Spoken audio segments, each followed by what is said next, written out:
Hello and welcome to this lesson on scalars and vectors, which is part of the mechanics topic in AQA A-level physics. So in today's lesson we're going to look at trying to define and sum scalars and vectors. So if we've been successful and we've learned in this lesson, we should be able to describe the differences between scalar and vector quantities, add vector and scalar quantities, and draw vector diagrams for vectors where the size and the direction of the arrow represents the size and the direction of the vector. So we're going to be looking at the following part of the AQA A-level physics specification, 3.4.1.1 scalars and vectors. So scalars are quantities which only have a magnitude or a size associated with them, and this includes the following quantities: mass, temperature, time, energy and length. Now all these quantities have a magnitude, but they do not have a direction that they act in, they just exist.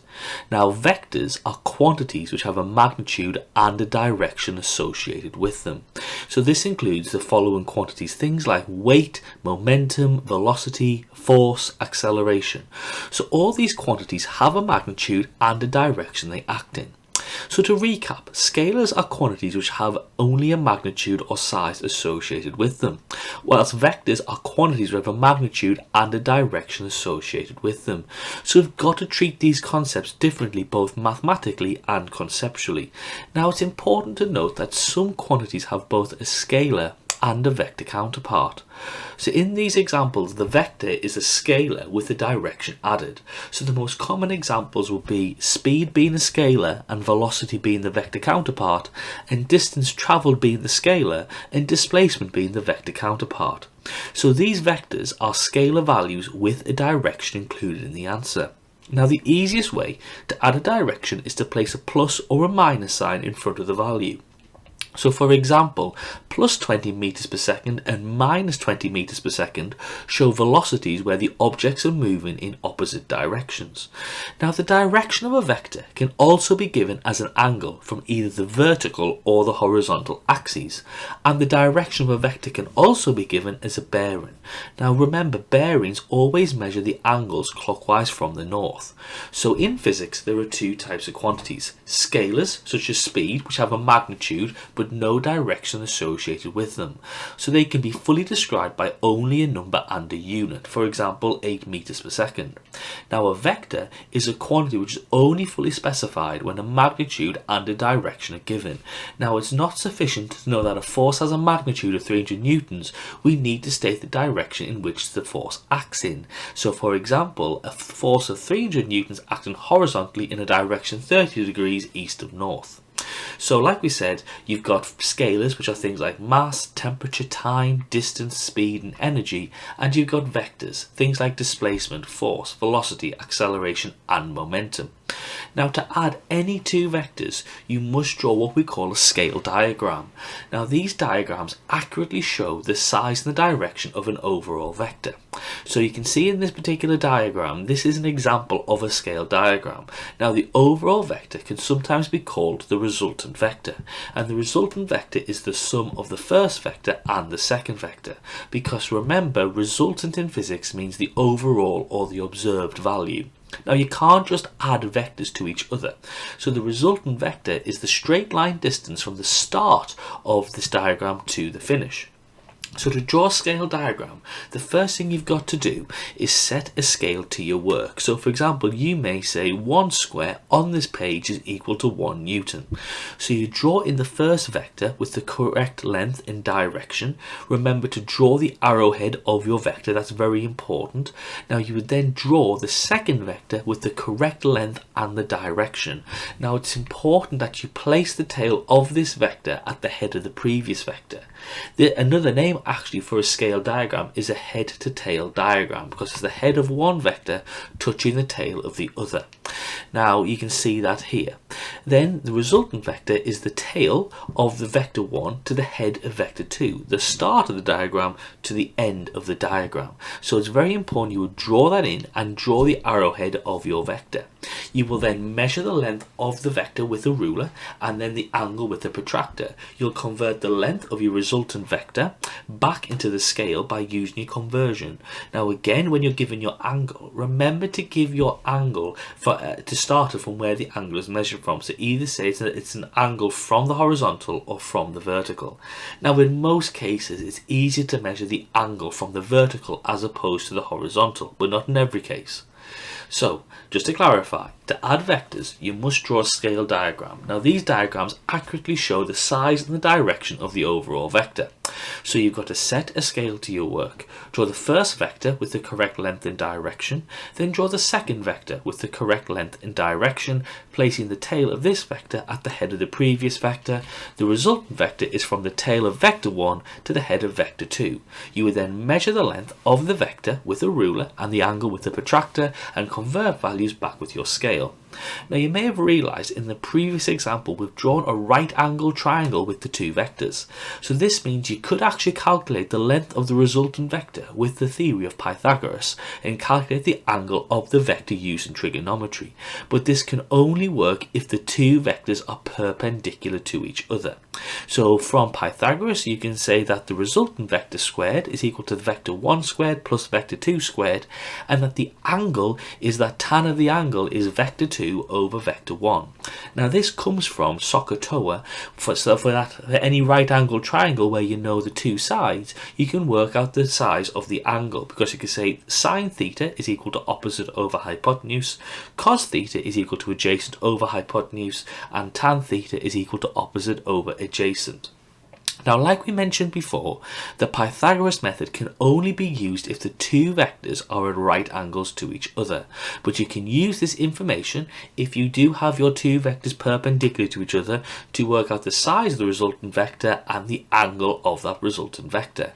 So here's an example of the calculation using this method. So you can say if vector 1 is 12 newtons and vector 2 is 8 newtons, well then the resultant vector squared is 12 squared plus 8 squared, so it equals 208. Square root that to get your resultant vector is 14 newtons, and then that tan of the angle is vector 2 over vector 1, so it's 8 over 12, it's opposite over adjacent, it's 0.67, which is 34 degrees from the vertical. Now if you have two vectors which are not at 90 degrees to each other, you can still add them by the scale diagram method. So you could say your scale in this case was 1 centimeter equals 1 newton, and then to find the resultant vector you use the parallelogram of forces. So you have vector 1 and vector 2. The first thing you would do is you would draw in the same length vector as vector 1 with the same angle on the opposite side of vector 2. So you reflect in vector 1. You would then reflect vector 2, so you draw the same length vector as vector 2 with the same angle on the opposite side of vector 1. We've now created our parallelogram of forces. You then draw in a resultant vector from the start of the vectors to where the new two lines meet up.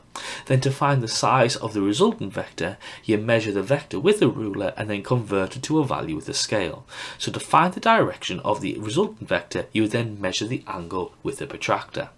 So to summarise what we've learned in today's lesson, we should understand the nature of scalars and vectors. We should know examples of scalars and vectors including velocity and speed, mass, force, weight, acceleration, displacement and distance. And you should be able to add vectors by calculation or by doing a scale drawing. Now calculations will be limited to two vectors at right angles, but scale drawings may involve vectors at angles other than 90 degrees. So if we've been successful and we've learnt in today's lesson, we should be able to describe the differences between scalars and vectors, add vectors and scalars, and then finally draw vector diagrams for vectors where the size and the direction of the arrow represents the size and the direction of the vector. Hello and welcome to this lesson on resolving vectors, which is part of the mechanics topic in AQA A-level physics. So in today's lesson we're going to look at how you can resolve vectors into their different components.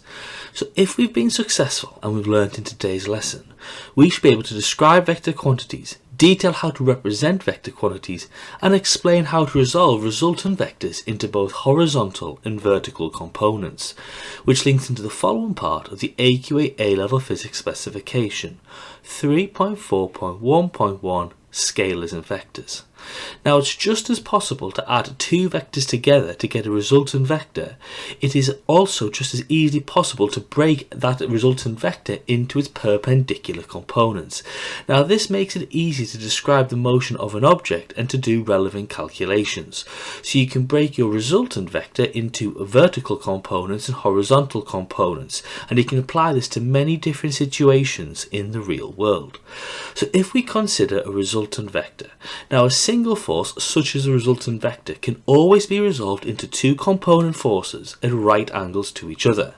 Now, it's important to know that the word resolve means to split, so we are saying we're resolving our resultant vector.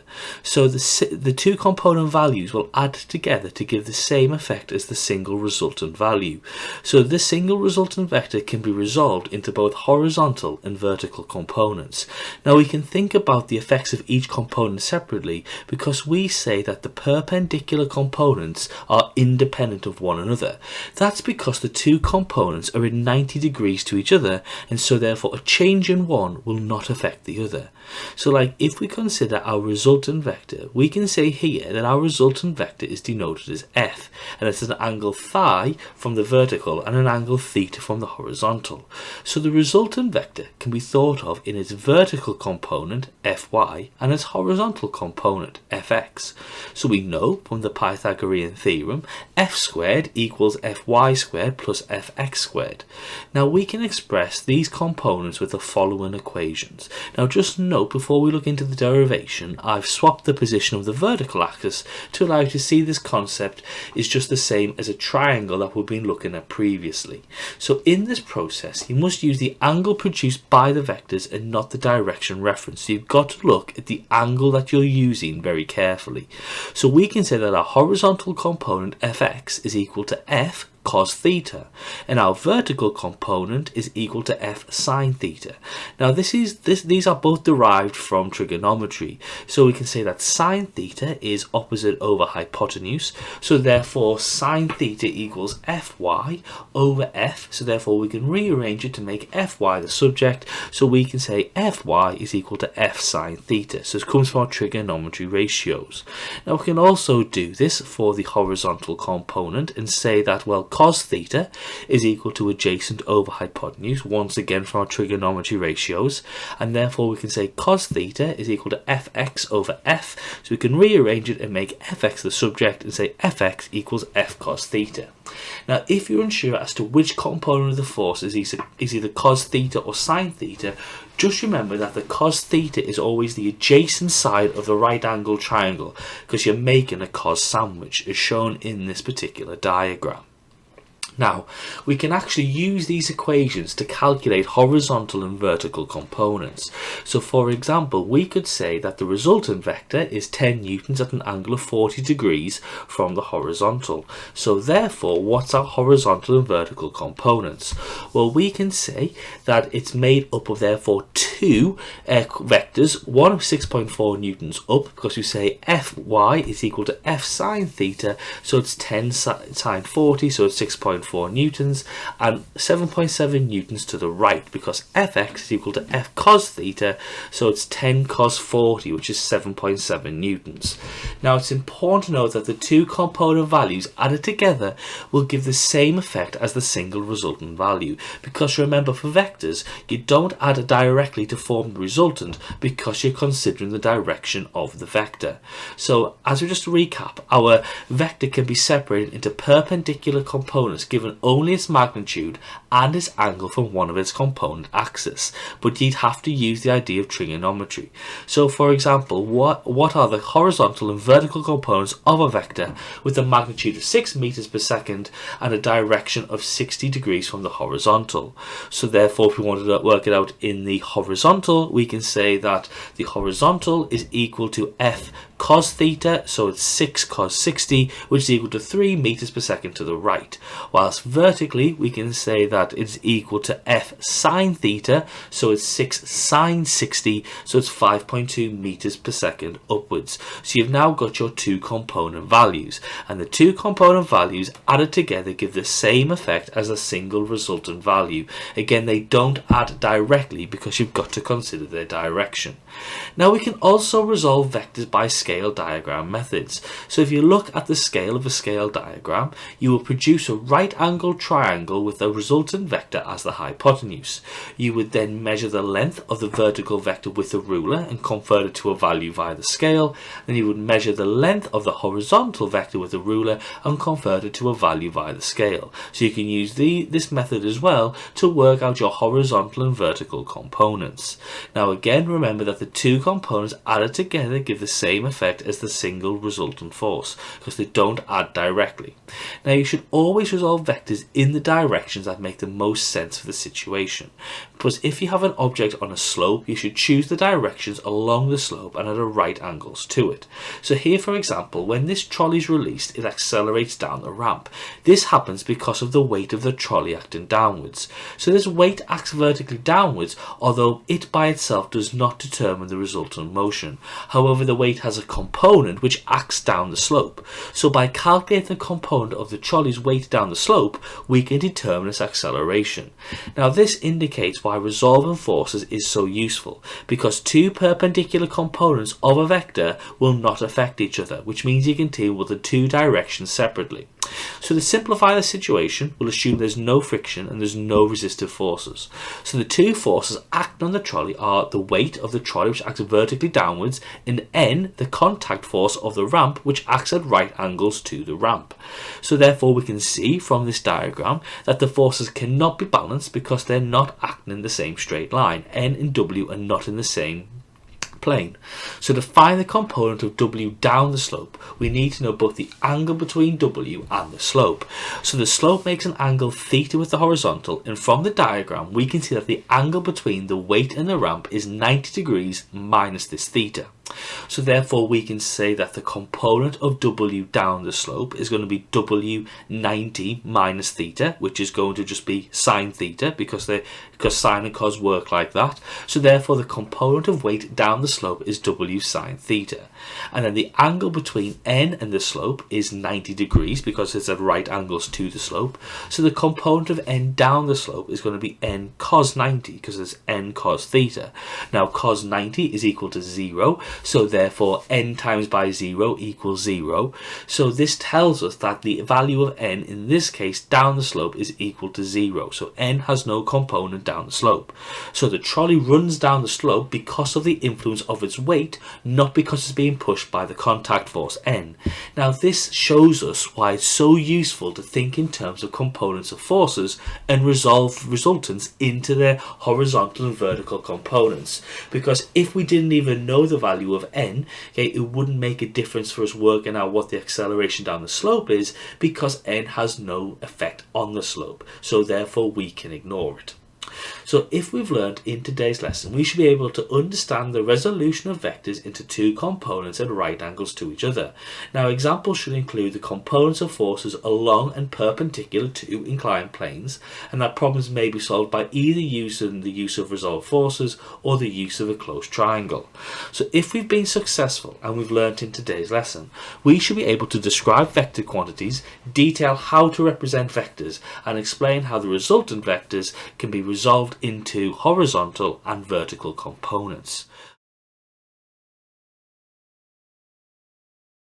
Hello and welcome to today's lesson on equilibrium, which is part of the mechanics topic in AQA A-level physics. So in today's lesson we're going to look at how to calculate forces on objects whilst they're in equilibrium. So if we've been successful and we've learned in today's lesson, we should be able to explain why we have to consider the friction in which a force acts in, detail when two forces have no overall effect on a point object, and finally explain the parallelogram of forces. So in today's lesson we're going to be looking at the following parts of the AQA A-level physics specification: 3.4.1.1 Scalars and Vectors. So in many situations you need to be aware of the different forces acting on a body. Now some of the forces that you need to be aware thereof include weight, which is the gravitational force acting on an object through its centre of mass. Friction, the force that rises when two surfaces rub against each other. Drag or air resistance, which is the resistive force on an object travelling through a fluid. Tension, which is the force within a stretched cable or rope. Upthrust, which is an upwards buoyancy force acting on an object when it's immersed in a fluid, and the normal contact force or the reaction force, which is a force arising when one object rests against another object. So to fully understand the forces acting on an object, we must draw a free body diagram of that object. Now, a free body diagram should be drawn like a scale diagram. The length of the arrow should represent the magnitude of the force, and the angle of the arrow should represent the direction the force acts in. Now, the arrow should always start at the centre of mass of an object, as shown in this particular diagram. Now, a free body diagram should show a single body on its own. So the diagram should include all the forces that act on the body, but not the forces it exerts on the rest of the world. Now, as forces are vector quantities, the arrow labels of the force should show the direction and the size of the forces. So, for example, we have a satellite with weight acting downwards, a parachutist with weight acting downwards and drag acting against the motion, and for a car we have the weight acting downwards and we have the reaction forces acting against the direction which the object is rested upon. So if we consider the example of a human standing up, we can see the free body diagram it produces, with weight acting downwards and a reaction force R acting in the opposite direction. Now, as we know in this example that the human is in equilibrium, the two forces must equal each other. So the upwards forces must equal the downwards forces, so R must equal W. So this is an important idea. When an object is in equilibrium, there is no resultant vector or resultant force on the object. So this means that if it's drawn correctly, the free body diagram for a body in equilibrium should form an enclosed shape when arranged into this scale diagram. So a scale diagram is when the vectors are placed head to tail in a scale size to each other. So in this example, if the spider is hanging in equilibrium, then when the forces are arranged as a scale diagram, the forces should form an enclosed shape, which we'll see here that when the forces are rearranged as in a head to tail formation, you get a right angle triangle. Now, it's important to note that an object in equilibrium can either be at rest or moving with a constant velocity. So to clarify, when objects are in equilibrium, there are no resultant forces on the object. So this means that the overall horizontal forces equal 0 and the overall vertical forces equal 0. So if an object is in equilibrium, the sum of the components in each direction must equal 0. So for example, if the object is in equilibrium, we can say that W and R must have the idea that they'll sum to 0, so R minus W or W minus R will equal 0. So therefore we can rewrite that as R equals W.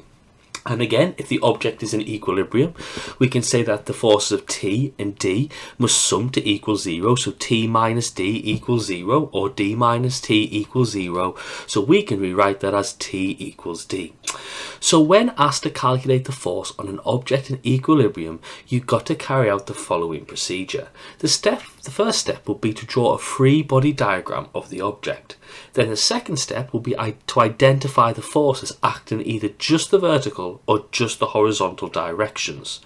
You will then identify the forces acting at the angle and resolve these forces via the resolving vectors method into horizontal and vertical components. And then as a final step, you would balance the horizontal and vertical forces on the object to find the desired force that you require. So an example question would be, a child of weight W on a swing is at rest due to the swing seat being pulled to the side by the horizontal force F1. The rope supporting the seat is at an angle theta. Assume the child is at equilibrium and the seat has no weight. Write an equation for theta. So we can see straight away the first thing that we've done is we've drawn our free body diagram of all the forces acting on the object. You then identify the forces in either the horizontal or the vertical. So we can say that F1 is only acting in the horizontal and that W is only acting in the vertical. Then our next step is to identify forces at an angle and then resolve them into the horizontal and vertical components. So the force of T is in both the horizontal and the vertical because it's at an angle, theta. So we can resolve the horizontal and vertical components of T and say that the vertical component of T is T cos theta, and that the horizontal component of t is t sine theta. Now again, the sine and cosine values for the horizontal and vertical components have been reversed from the normal methodology we'd used to use that, because we've got our angle come from the vertical this time and not the horizontal. But the best way to work out whether it's a sine or cosine component is to draw out your right angle triangle and use trigonometry to resolve it. So then once you've found your different forces in the horizontal and vertical, you will equate the horizontal and vertical components. Now we know that overall the horizontal forces equal 0, and we know overall the vertical components equal 0 because our object's in equilibrium. So we would say F1 minus t sine theta equals 0, and then the vertical W minus t cos theta equals 0. So we can then rewrite that for the horizontal to be F1 is equal to t sine theta, and the vertical is equal to W t cos theta. Now again, from this information we could use this to work out F1 or W if we had values quite easily, but we wanted to work out in this case theta.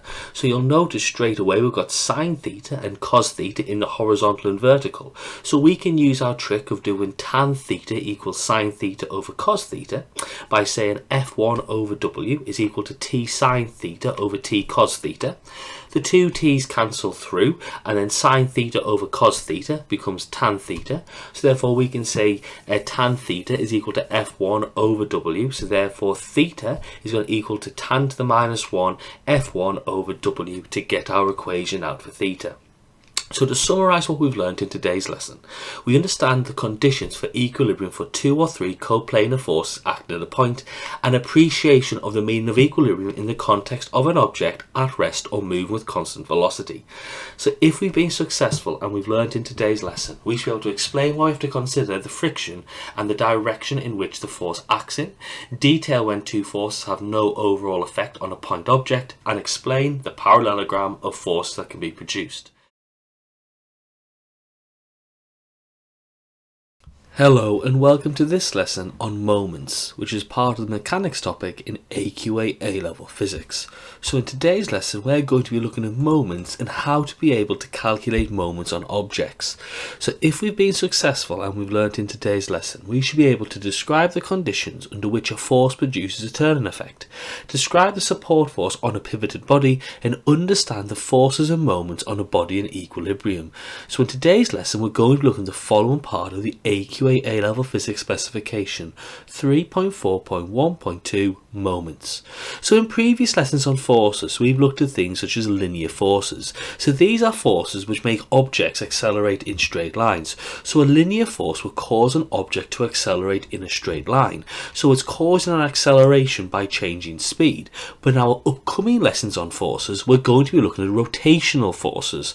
So these are forces which make objects accelerate in a circular path. So this rotational force will cause your object to accelerate in a circle. So a rotational force or a system of rotational forces may cause an object to rotate. So it can cause acceleration by changing direction. So if we consider the following object, the object is fixed at point X and we can place a force downwards on the object. Now it's always important to draw your force of weight from the centre of mass of the object in free body diagrams.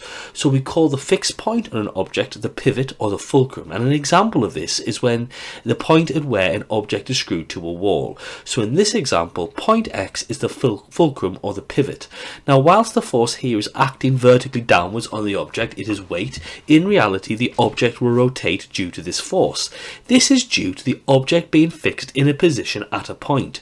So this will mean that the force will cause the object to rotate, so the force will have a rotational effect on the object.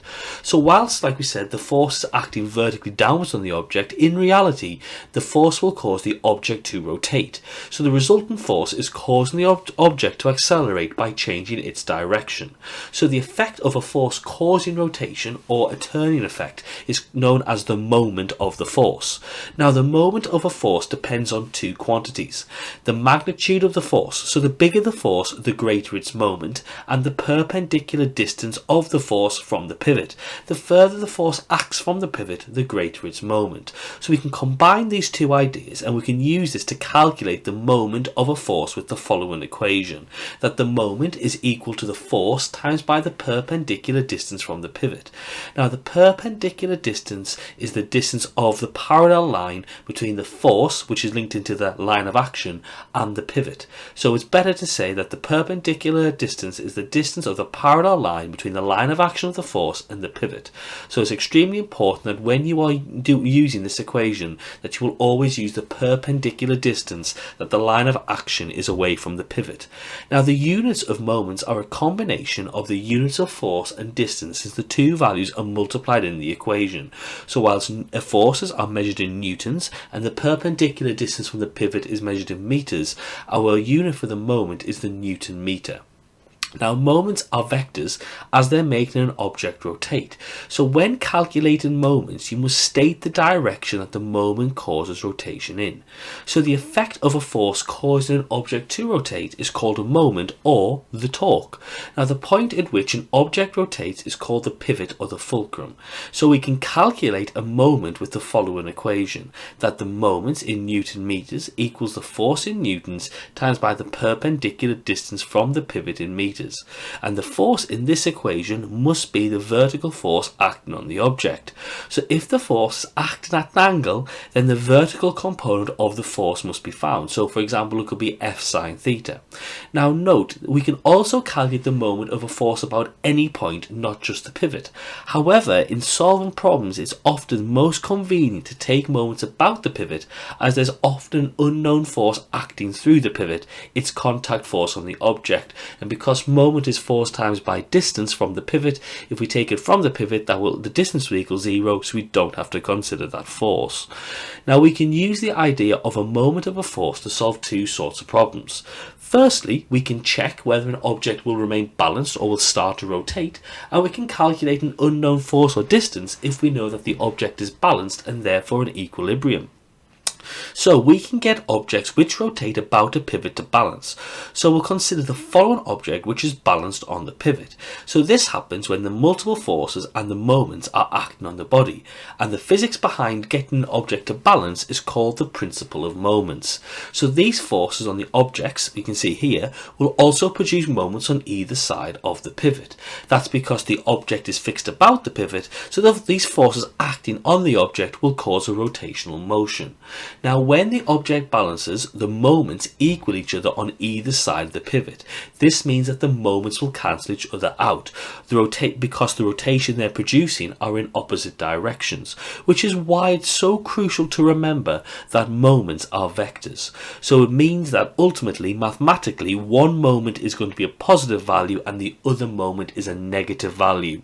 But it's clear that when an object balances, there is no resultant moment on the object. So we say that when an object is balanced, it is in equilibrium. Now for an object to truly be in equilibrium, there must be no resultant moment or no resultant force acting on the object. So in reality, this means that the moments on either side of the pivot will sum to 0, and it means that the forces acting upwards and the forces acting downwards on the object will also sum to 0. So let's just consider our moments. So we can say therefore, for an object to be balanced, the moments are going to be equal on either side. So therefore the anti-clockwise moments will equal the clockwise moments.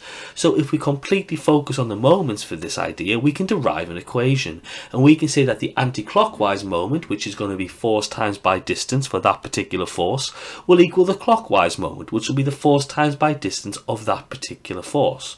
So for an object to be in equilibrium, there must be no resultant force and no resultant moment on the object. So the sum of the moments clockwise about a pivot will equal the sum of the moments anti-clockwise about a pivot.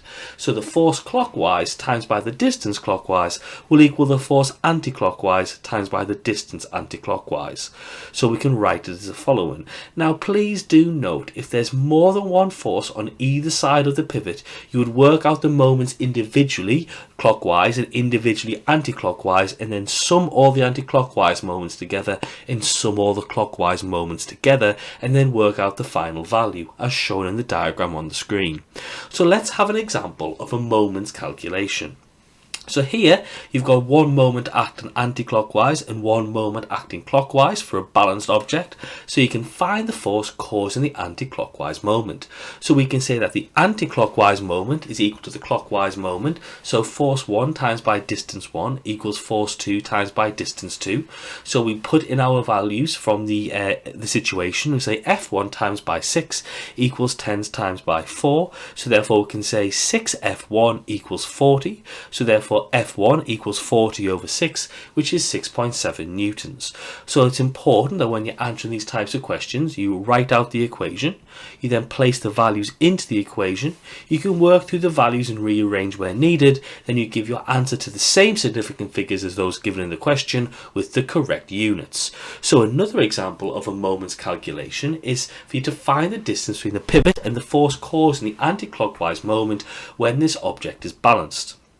So again, you will say force 1 times by distance 1 equals force 2 times by distance 2, because we know that the anti-clockwise moment equals the clockwise moment. So we then place our values into the equation and say d1 times by 15 equals 10 times by 30. So d1 times by 3, sorry. So d1 times by 15 equals 30. So d1 equals 30 over 15. So d1 equals 2 meters. So again, you write out the equation, you place the values into the equation, work through the values, rearrange where needed, and give your answer to the same significant figures as the question with the correct units. So if we can summarize what we've learnt in today's lesson. We should know the moment of a force about a point. Know that a moment is defined as the force times by the perpendicular distance from the point to the line of action of the force, and we should also be aware of the principle of moments.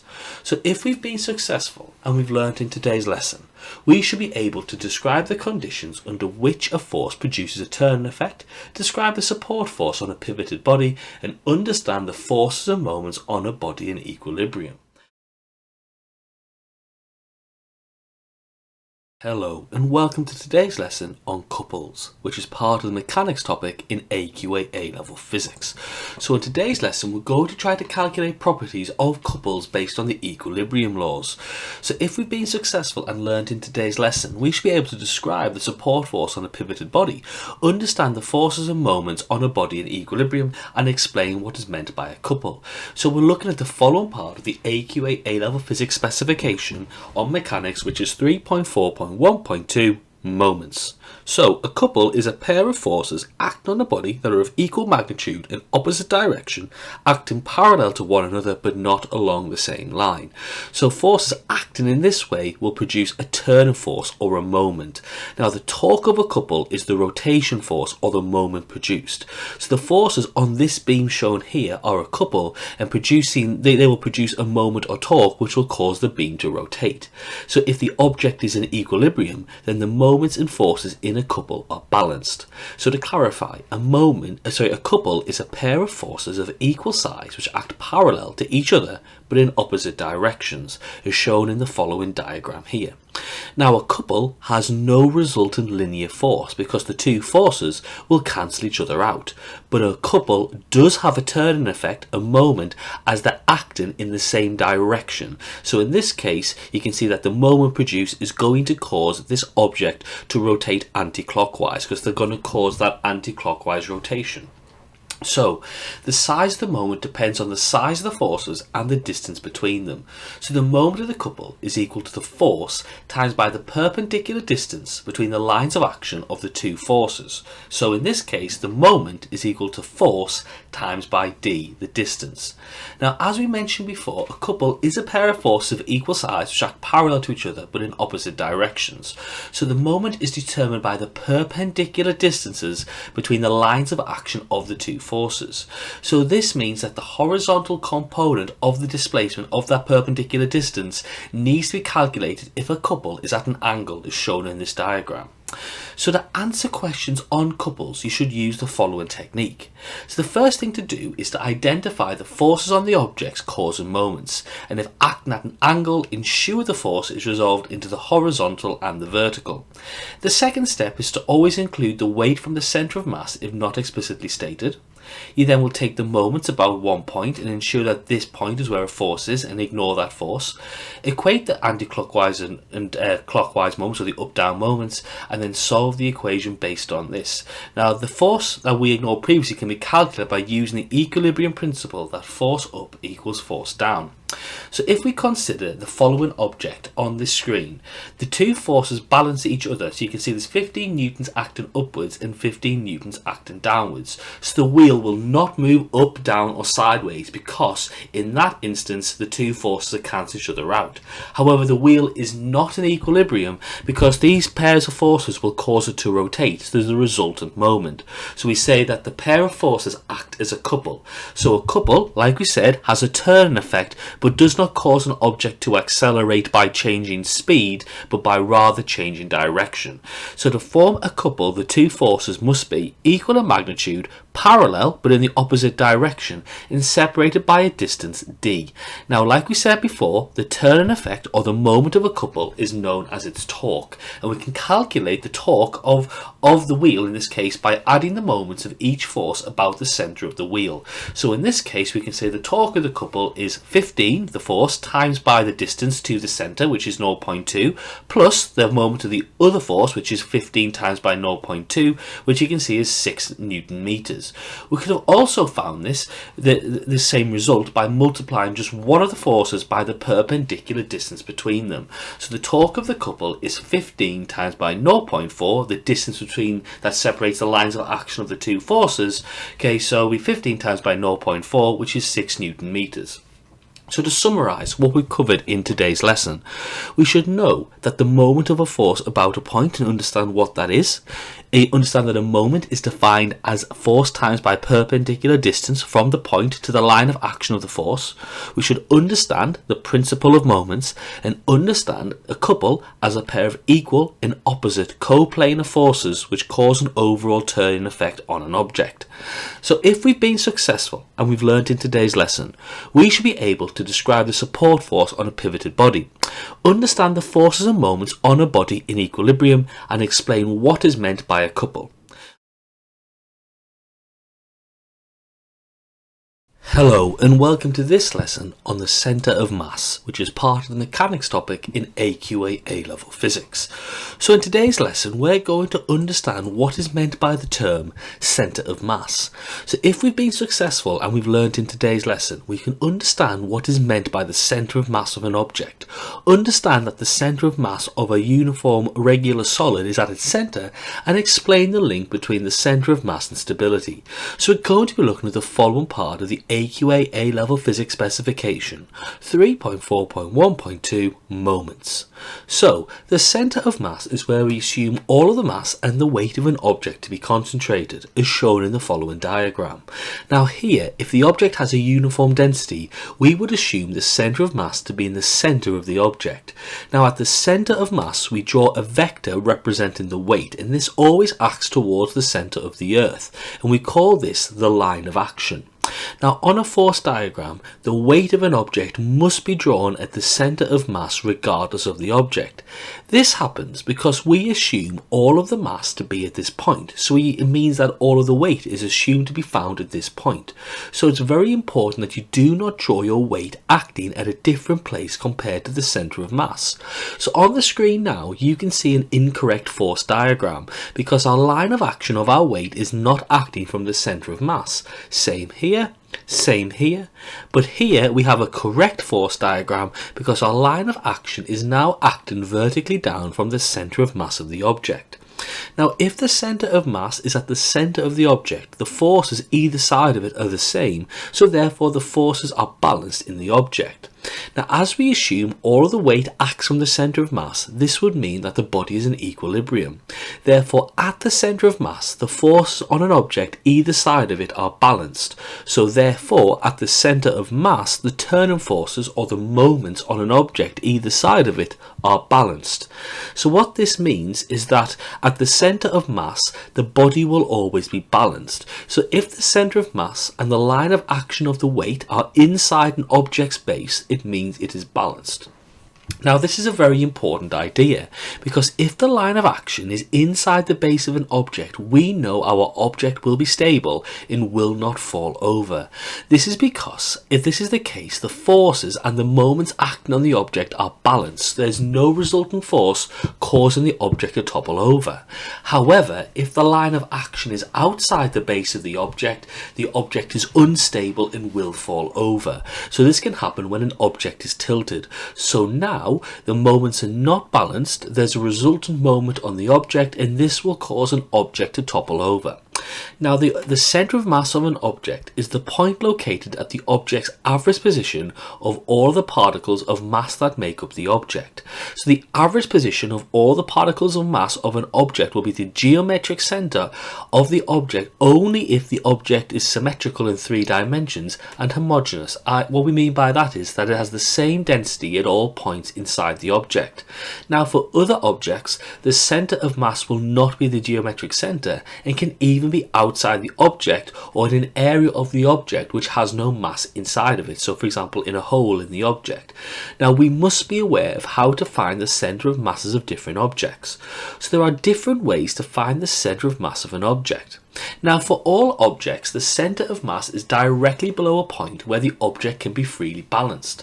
Now an object can be balanced if a pivot is placed at the centre of mass. So this happens because the forces and moments are balanced on either side of the centre of mass. It is an equilibrium. So in this diagram here, a pencil is balanced on a finger.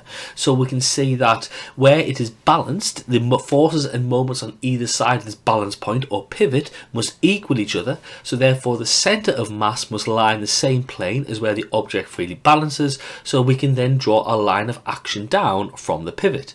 Here is an example of a TV remote balanced on a finger.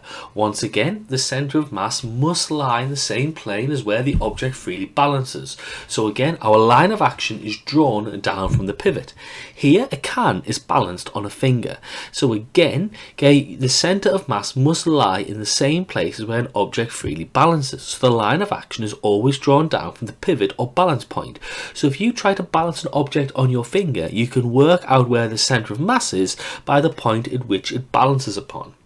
Now you can find the centre of mass of a symmetrical object by looking at its symmetry. So for symmetrical objects, the centre of mass lies at the point of intersection of the lines of symmetry.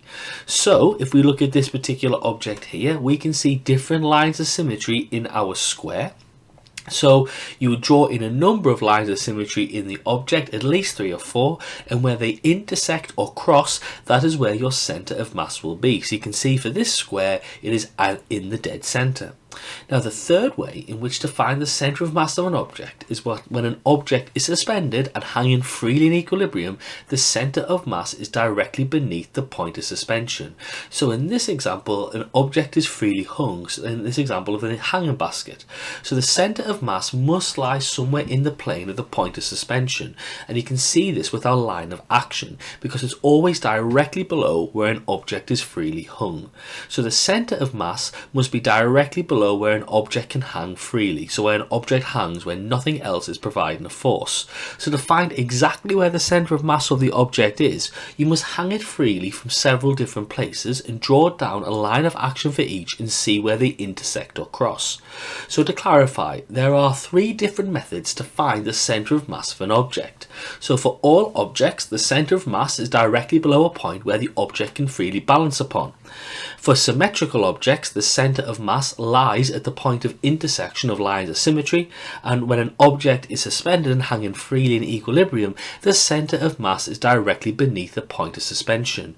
So we can use this principle to determine the centre of mass of an irregular shaped object, which is really useful in the real world as it allows you to understand how an object can be balanced. So the centre of gravity of a thin sheet or lamina of cardboard or metal can be found by suspending it freely from 2 or 3 points. So small holes are made round the edges of an irregular shaped object. A pin is put through one of the holes and held firmly in a clamp and stands so the object can swing freely. Now a length of string is then attached to the pin. The other end of the string has a heavy mass attached to it. This arrangement is what we call a plumb line. So the object will stop swinging when its centre of gravity is vertically below the point of suspension. A line is drawn on the object along the vertical string of the plumb line. The centre of gravity must lie on this line. So then to find the exact position of the centre of gravity, the process is repeated with the object suspended from different holes. The centre of gravity will be at the point of intersection of the lines drawn on the object. Now we have a weight because of the force of gravity on Earth acting on us. So each part of our body, our arms, legs and head, experience a force caused by the force of gravity. However, it is much simpler to picture the overall effect of gravity acting at a single point, and this is our centre of gravity. So the centre of gravity of an object is defined as the point where all of the weight may be considered to act. So for a person standing upright, the centre of gravity is roughly in the middle of the body behind the navel. For a sphere, it is at the centre. Now it's much easier to solve problems if we simply indicate an object's weight by a single force acting at the centre of gravity rather than a large number of forces acting on each part of the object. Now for a symmetrical object with a uniform density in a uniform gravitational field, the centre of mass and the centre of weight are in the same position. So an object is made of identical atoms, each with its own weight. Now the resultant gravitational force on the object will act through the centre of gravity, which coincides with the centre of mass. And the centre of mass is a point which any externally applied force will produce linear motion but not rotational motion, as it's freely balanced. So to summarise what we've learned in today's lesson, we understand what the centre of mass is and the centre of weight, and we have knowledge that the position of the centre of mass of a uniform regular solid is at its centre. So if we've been successful and we've learnt in today's lesson, we should be able to understand what is meant by the term centre of mass of an object, understand that the centre of mass of a uniform regular solid is at its centre, and explain the link between the centre of mass and stability. Hello and welcome to this video on motion graphs, which is part of the mechanics topic in AQA A-level physics. So in today's lesson we're going to look at understanding how to graph motion. So if we've been successful and we've learned in this lesson, we should be able to describe the distance time and velocity time graphs, understand how to calculate values from distance time graphs and velocity time graphs, and then actually calculate different values from distance time graphs and velocity time graphs. So this links into the following part of the AQA A-level physics specification, 3.4.1.3, motion along a straight line. So if an object moves along a straight line, the distance travelled can be represented by a distance time graph. This is a graph that plots the distance on the vertical axis and the time on the horizontal axis, as shown below. Now the speed of an object can be calculated from the gradient of its distance time graph, because the gradient is the change in y over the change in x, so in this case it will be the distance divided by the time, which is going to be the speed. Now when calculating the gradient, always draw a gradient triangle as it shows the values that you're using, and your gradient triangle should be as large as possible, as the greater the range of values used, the more reliable the result. However, this method can only be used if an object has a constant speed. It makes a straight line the best fit. Now if an object has a changing speed, it's accelerating or it's decelerating, the line of a distance time graph will be curving. So if an object is accelerating, its speed at a particular time can be determined by drawing a tangent and measuring the gradient of the distance time graph at that time. Now a tangent is a straight line that touches a curve at a point, but if extended does not cross it at that point. So for example, this would be the tangent at 10 seconds. So to work out the gradient of a tangent, you would draw a gradient triangle on the tangent and then repeat the same calculation as previous. So here are the following sections on a distance time graph and what they show. Now it's important to note you cannot go down on a distance time graph because you can never decrease your distance travelled, as it's a scalar. So this particular section shows an object moving at constant speed. This section shows an object which is stationary. This section shows an object which is accelerating, and this section shows an object which is decelerating. Now as mentioned before, on a distance time graph the line can never go downwards because the distance travelled is a scalar quantity. Now distance is how far an object moves, so therefore therefore it cannot decrease in the journey. Now displacement includes both the distance an object moves, measured in a straight line from the start point to the end point, and the direction of that straight line. Now displacement is a vector quantity. So if a distance time graph shows a line going downwards or is negative, it can actually will be a displacement time graph.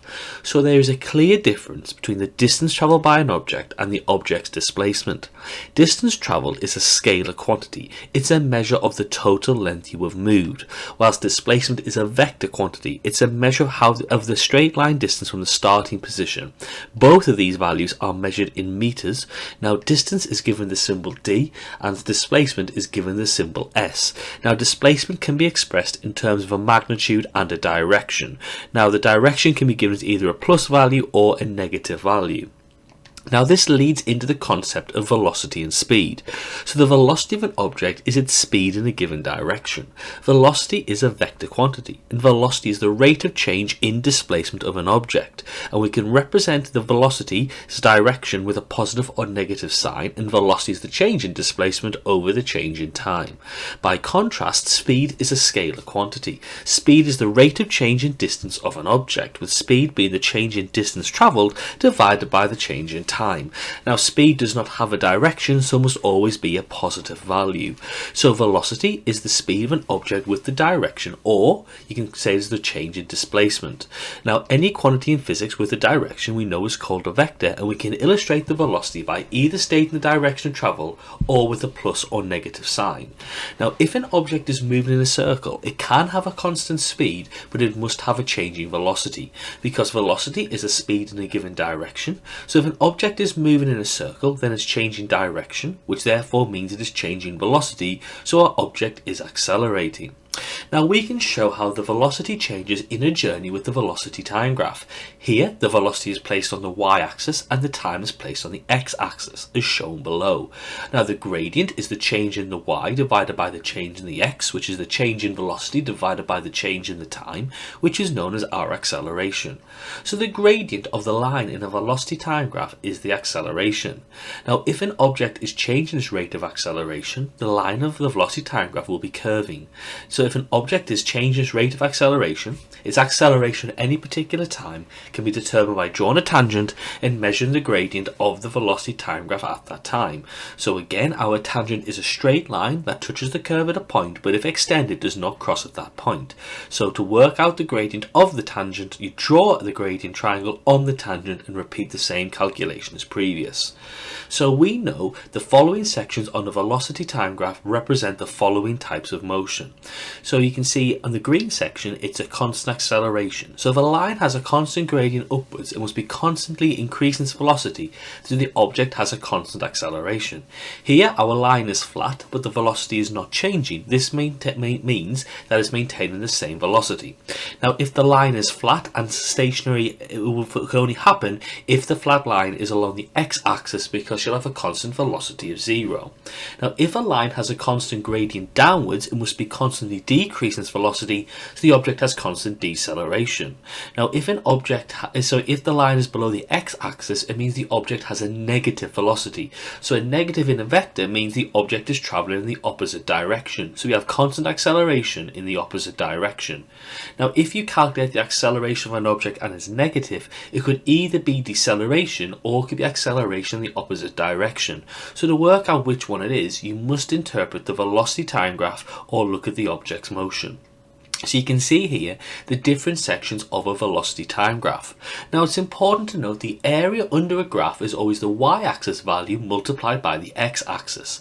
So in this case it's the velocity times by the time. Now velocity times by time is the displacement or the distance travelled. So for the area under the graph to calculate the displacement, you must treat the area under the negative section of the graph below the x-axis as a negative. Now for the area under the graph to calculate the distance travelled, you must treat the area under the negative section of the graph, under the x-axis, as a positive value. So here are the following sections on the velocity time graph and what they show when considering curve and lines. So this shows an object with constant acceleration, this shows as constant velocity, this shows that the object's increased in its rate of acceleration, and this shows the object is decreased in its rate of acceleration. Now, unlike on a distance time graph, the line can be drawn downwards as the velocity can decrease in the journey. Now, unlike the distance time graph, the line can be drawn below the x-axis because it indicates the object is moving in the opposite direction. Now finally, an acceleration time graph plots the acceleration on the y-axis and the time on the x-axis, as shown below. Now a positive acceleration means the object is speeding up, the negative acceleration means the object is slowing down, and if the acceleration is 0, then the object is moving with a constant velocity. So a straight horizontal line will show a uniform acceleration or deceleration. So if we look at this particular acceleration time graph, we can see the following sections. The blue section here shows a constant acceleration, the red section shows no acceleration, and the purple section shows constant deceleration. Now a negative gradient shows that our rate of acceleration is decreasing, and a positive gradient shows our rate of acceleration is increasing. Now a curving line shows the rate of acceleration is changing. So a curving line upwards shows the rate of acceleration is increasing, and a curving line downwards shows the rate of acceleration is decreasing. Now remember, we said the area under the graph is the y-axis multiplied by the x-axis. So in this case, it's the acceleration multiplied by the time, which gives us our velocity. So the area under the graph for an acceleration time graph is the velocity. So if we want to find the overall change in the velocity on a graph with both acceleration and deceleration, you'll have to treat the area under the time axis as a negative. So to summarise what we've looked at in today's lesson, we understand representations by graphical methods of both uniform and non-uniform acceleration, the significance of the areas of the velocity time and the acceleration time graph, and the gradients of the displacement time and the velocity time graphs for uniform and non-uniform acceleration, and measurements and calculations from displacement time graphs, velocity time graphs, and acceleration time graphs. So if we've been successful and we've learnt in today's lesson, we should be able to describe the distance time graph and the velocity time graph, understand how to calculate values from these graphs, and then calculate different values from these graphs. So Hello and welcome to this lesson on a motion in a straight line, which is part of the mechanics topic in AQA A-level physics. So in today's lesson, we're going to look at how you can calculate the motion when an object undergoes constant acceleration. So if we've been successful and we've learnt in today's lesson, we should be able to distinguish between u and v, calculate the displacement of an object moving with uniform acceleration, and explain what else we need to know to calculate an acceleration object if we know its displacement in a given time. So in this lesson, we're going to be looking at the following part of the AQA A-level physics specification, 3.4.1.3, motion along a straight line. Now the following quantities can be used to determine the motion of an object mathematically and can be measured experimentally. So the first one is the displacement, which is given the symbol s, which is how far an object travels from its starting point in a given direction.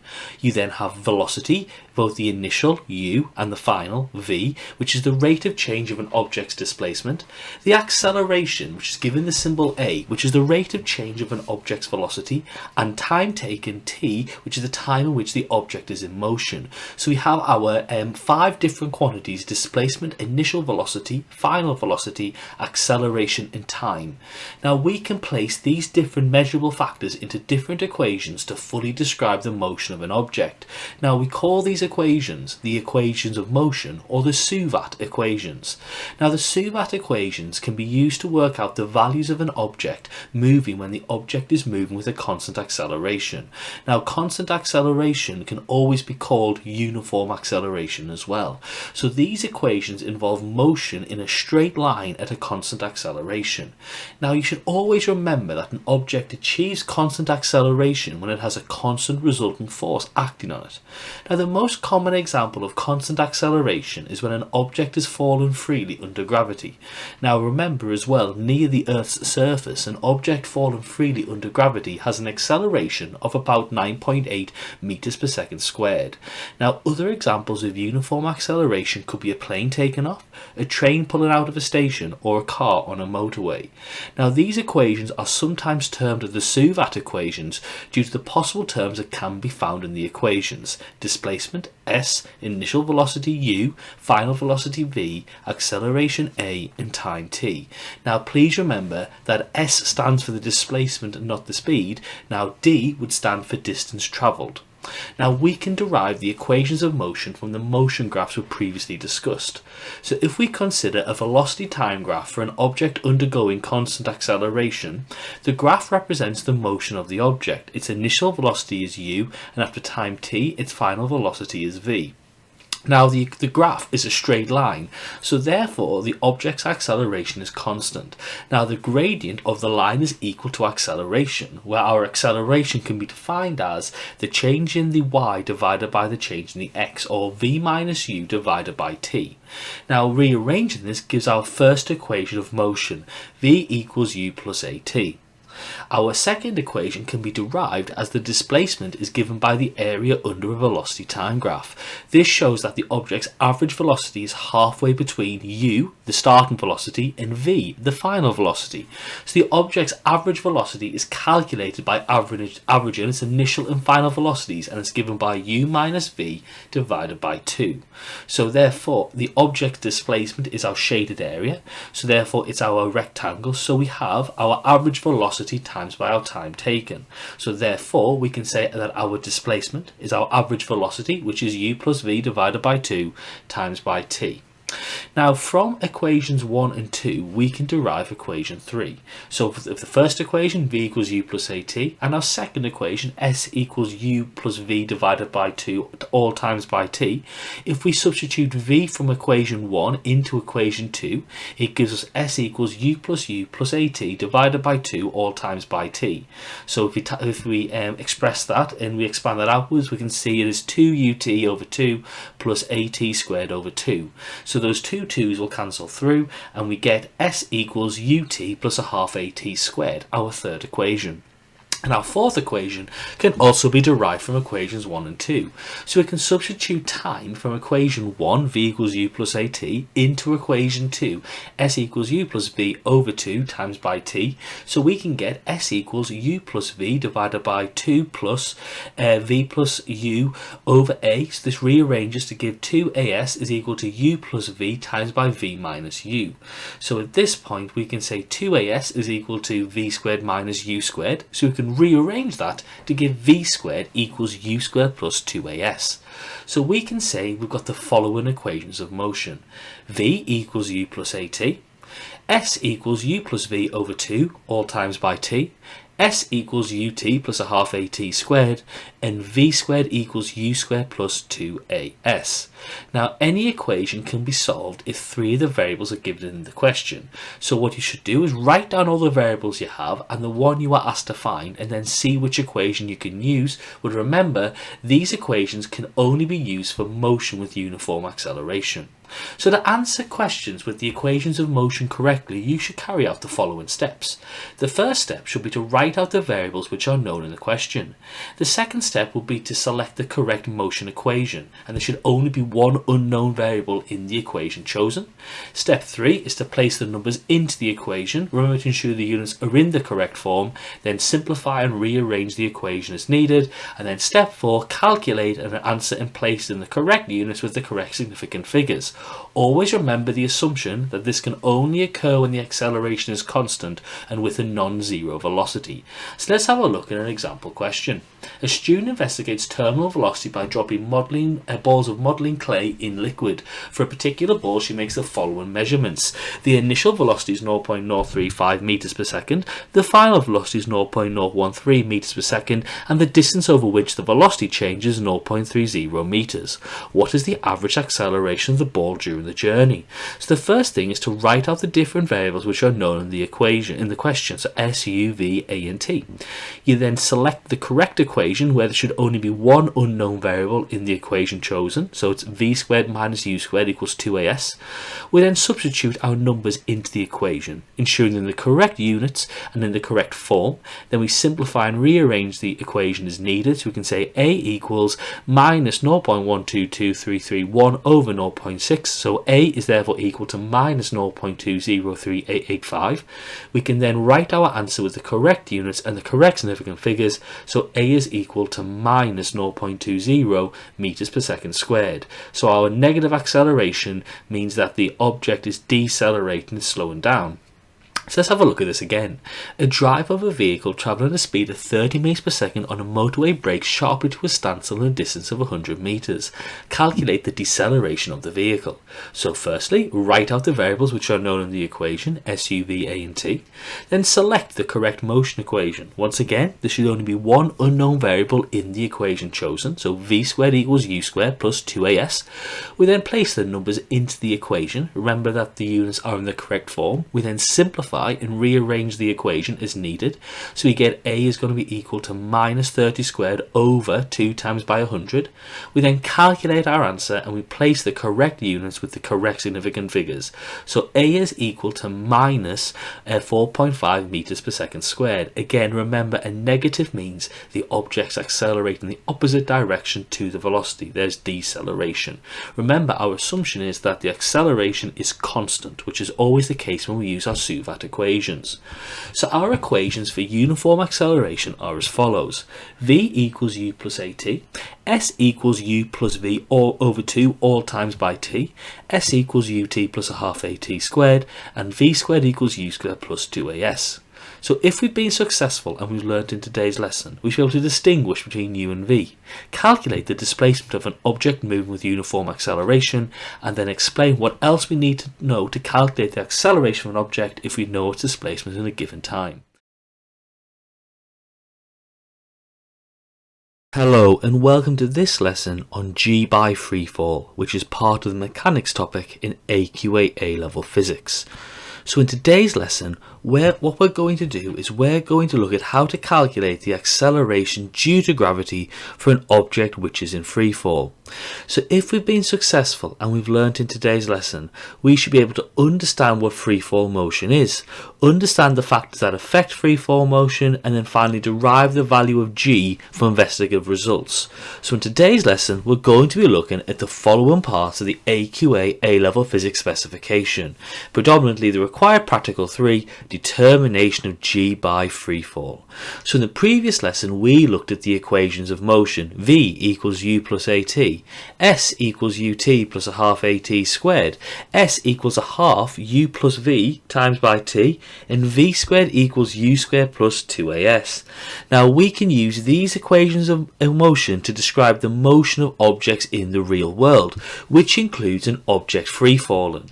Now free fall is when an object accelerates towards the ground due to the resultant force of gravity. So for an object in free fall, there is a gravity acting on the object and nothing else. So we can say the object is undergoing an acceleration of G. Now remember, acceleration is a vector quantity and G acts towards the centre of the mass of the Earth, which from the perspective of someone on the Earth is always downwards. Now the magnitude of G is 9.81 meters per second squared, but this does vary slightly over the surface of the Earth. So the value of G can vary depending on factors including things like altitude, latitude, and the geology of the area. So for example, G is 9.25 meters per second squared in Helsinki, 9.816 meters per second squared in London, and 9.776 meters per second squared in Singapore. Now it's important to note that for any object during freefall, the only force acting on the object is the weight. Now objects can have an initial velocity in any direction and still undergo freefall as long as the force that's provided the initial velocity is no longer acting upon the object. So all objects in free fall accelerate to the ground at the same rate, and the scientist who investigated objects falling freely was Galileo. Now, interestingly, Galileo set up systematic and rigorous experiments to test his theories, and these experiments could be repeated and the results could be described mathematically and compared between different scientists. So Galileo, in his investigations, believed that all objects fall at the same rate, but it was difficult to prove as the free-falling objects fell too quickly for Galileo to take accurate measurements because he only had a water clock, and the air resistance as well affected the rate at which the objects fall. So Galileo measured the time a ball took to roll down a smooth groove in an inclined plane. Now, rolling the ball down a plane slowed the ball's fall as well as reducing the effective air resistance. So the ball accelerated down the slope, and by rolling the ball along different fractions of the total length of the slope, Galileo found that the distance the ball travelled was proportional to the time taken squared. So ultimately, Galileo realised that the ball was accelerating at a constant rate. Isaac Newton then used this to work out that this was because all objects were attracted by the same force to the earth, gravity. So as we mentioned previously, when an object is in free fall, there's only one force acting on it, weight. So we can say the resultant force on the object is equal to the weight.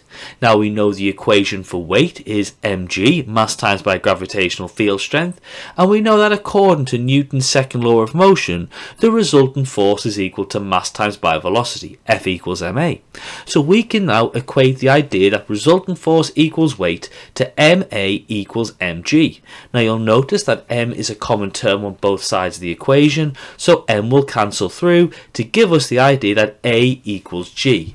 So from this we know the acceleration of the object does not depend on its mass, but the acceleration of the object will only depend upon the strength of gravity, g. And at the surface of the earth we say that this doesn't vary for objects, so the acceleration of all objects towards the centre of the earth is the same. Now this idea does not consider the effective air resistance, but we can adapt the equations of motion for objects under free fall. So for objects under free fall, we can say that the acceleration is g and is acting downwards, so it's usually negative. So a equals minus g. We say that t, the time, will always be positive. U and v could either be positive or negative depending on the situation, and s, the displacement, can be positive or negative depending on the situation. So we can say that if an object is falling from rest, u will equal 0 and a will equal g, which is minus 9.81. So our equations of motion will now be adapted to be the following: v equals gt, v squared equals 2gs, s equals a half gt squared, and s equals vt over 2. Now if an object's moving upwards, we can say a equals g, which equals minus 9.81 meters per second squared. So now we can say v equals u plus gt, s equals ut plus a half gt squared, v squared equals u squared plus 2gs, and s equals u plus v over 2 times by t. So let's now have a look at an example question regarding an object undergoing freefall. So we can say a ball drops 85.6 centimeters from an electromagnet to a trapdoor in 0.42 seconds. So calculate a value for g. So what you would do is you'd write out SUVANT, SUVAT, and you pop in the numbers. So S equals 0.856 meters, U equals 0, A equals G, but we don't know the value of G, and T equals 0.421 seconds. Note we've converted centimeters into meters. So we look for our correct equation for SUVAT, and again the equation for freefall. So then S equals a half AT squared. So A is going to be equal to 2S over T squared. Pop in all the numbers and we get 9.66 meters per second squared. Now please be aware that this value will not be accurate compared to the real world, because there will be the presence of air resistance as the object falls, and also a likely delay in the time of the object falling from after it's been released. Now interestingly, if you drop a ball or a stone, it will fall to the ground, and the picture below is based on the idea of multi-flash photography, shows that the ball at equal intervals of time, and you can see that the ball's velocity increases as it falls because the spaces between the images of the ball increase steadily. indicating to us the ball is accelerating. So multi-flash photography is useful to demonstrate that the ball accelerates as it falls. So usually objects fall too quickly for our eyes to be able to observe them speeding up. Now, if we measure the acceleration of a free-falling object on the surface of the Earth, we find that the value is about 9.81 meters per second squared, which is the known value of acceleration of freefall, which is given the symbol g, the acceleration due to gravity. Now, we can actually link this into previous equations, because what we can say is that if we drop an object, its initial velocity, which is, and we say equals u equals 0, well, how far will it fall in time t? Well, we can substitute in the equation s equals ut plus a half at squared, and we can therefore say s equals a half times by 9.81 times by t squared, or 4.9 times by t squared. So this provides an important idea which we can then use in practicals to work out values of g. Because we know our equation is s equals a half gt squared, this tells us if we measure s, the displacement, how far it has fallen, and we measure time squared, t squared, the time it takes to fall squared, we can then use this to determine a value of g. So we'll look in our next lesson about what the practical endorsement is, where you must measure the value of t squared and change the value of displacement and use these ideas to work out g by freefall.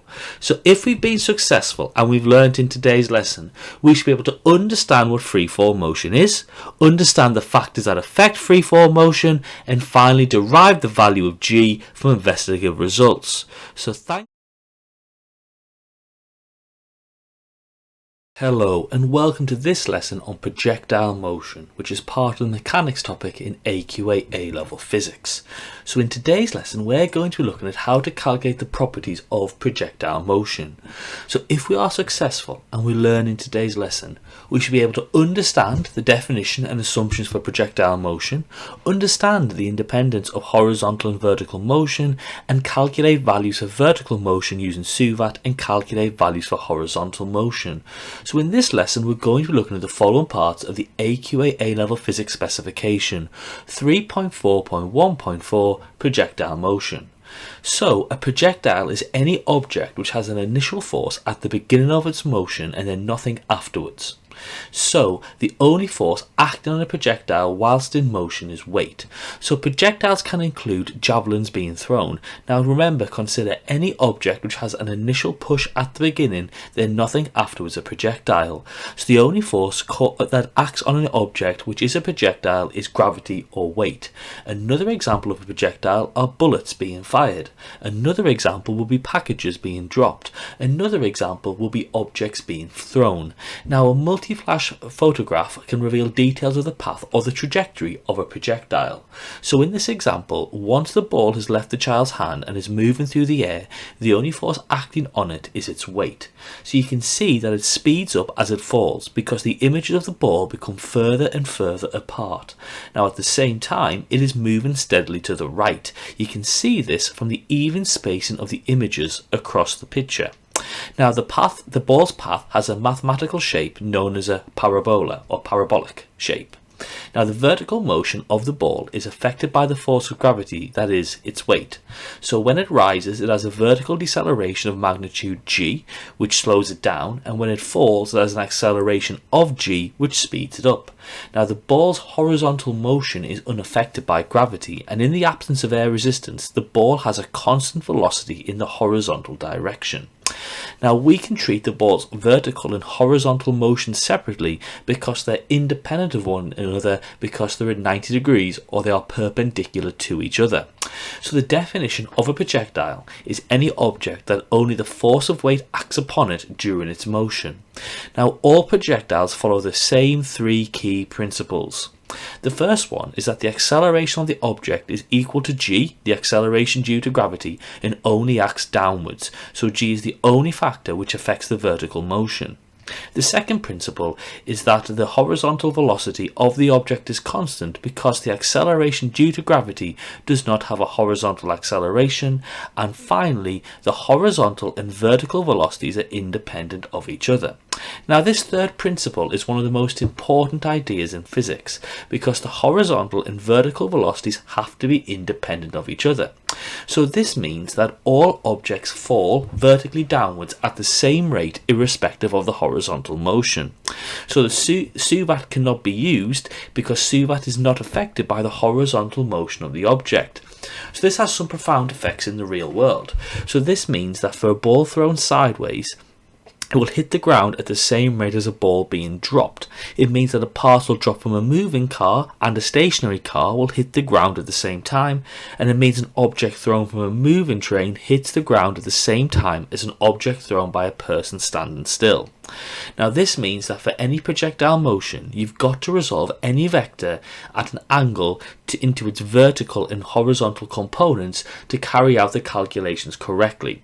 So as we've mentioned before, all objects are pulled to the ground via the force of weight. So all objects have a downward acceleration g. So any horizontal projection experiences the same downward acceleration as the other balls. So this means the horizontal motion does not affect the vertical motion, and the vertical motion does not affect the horizontal motion.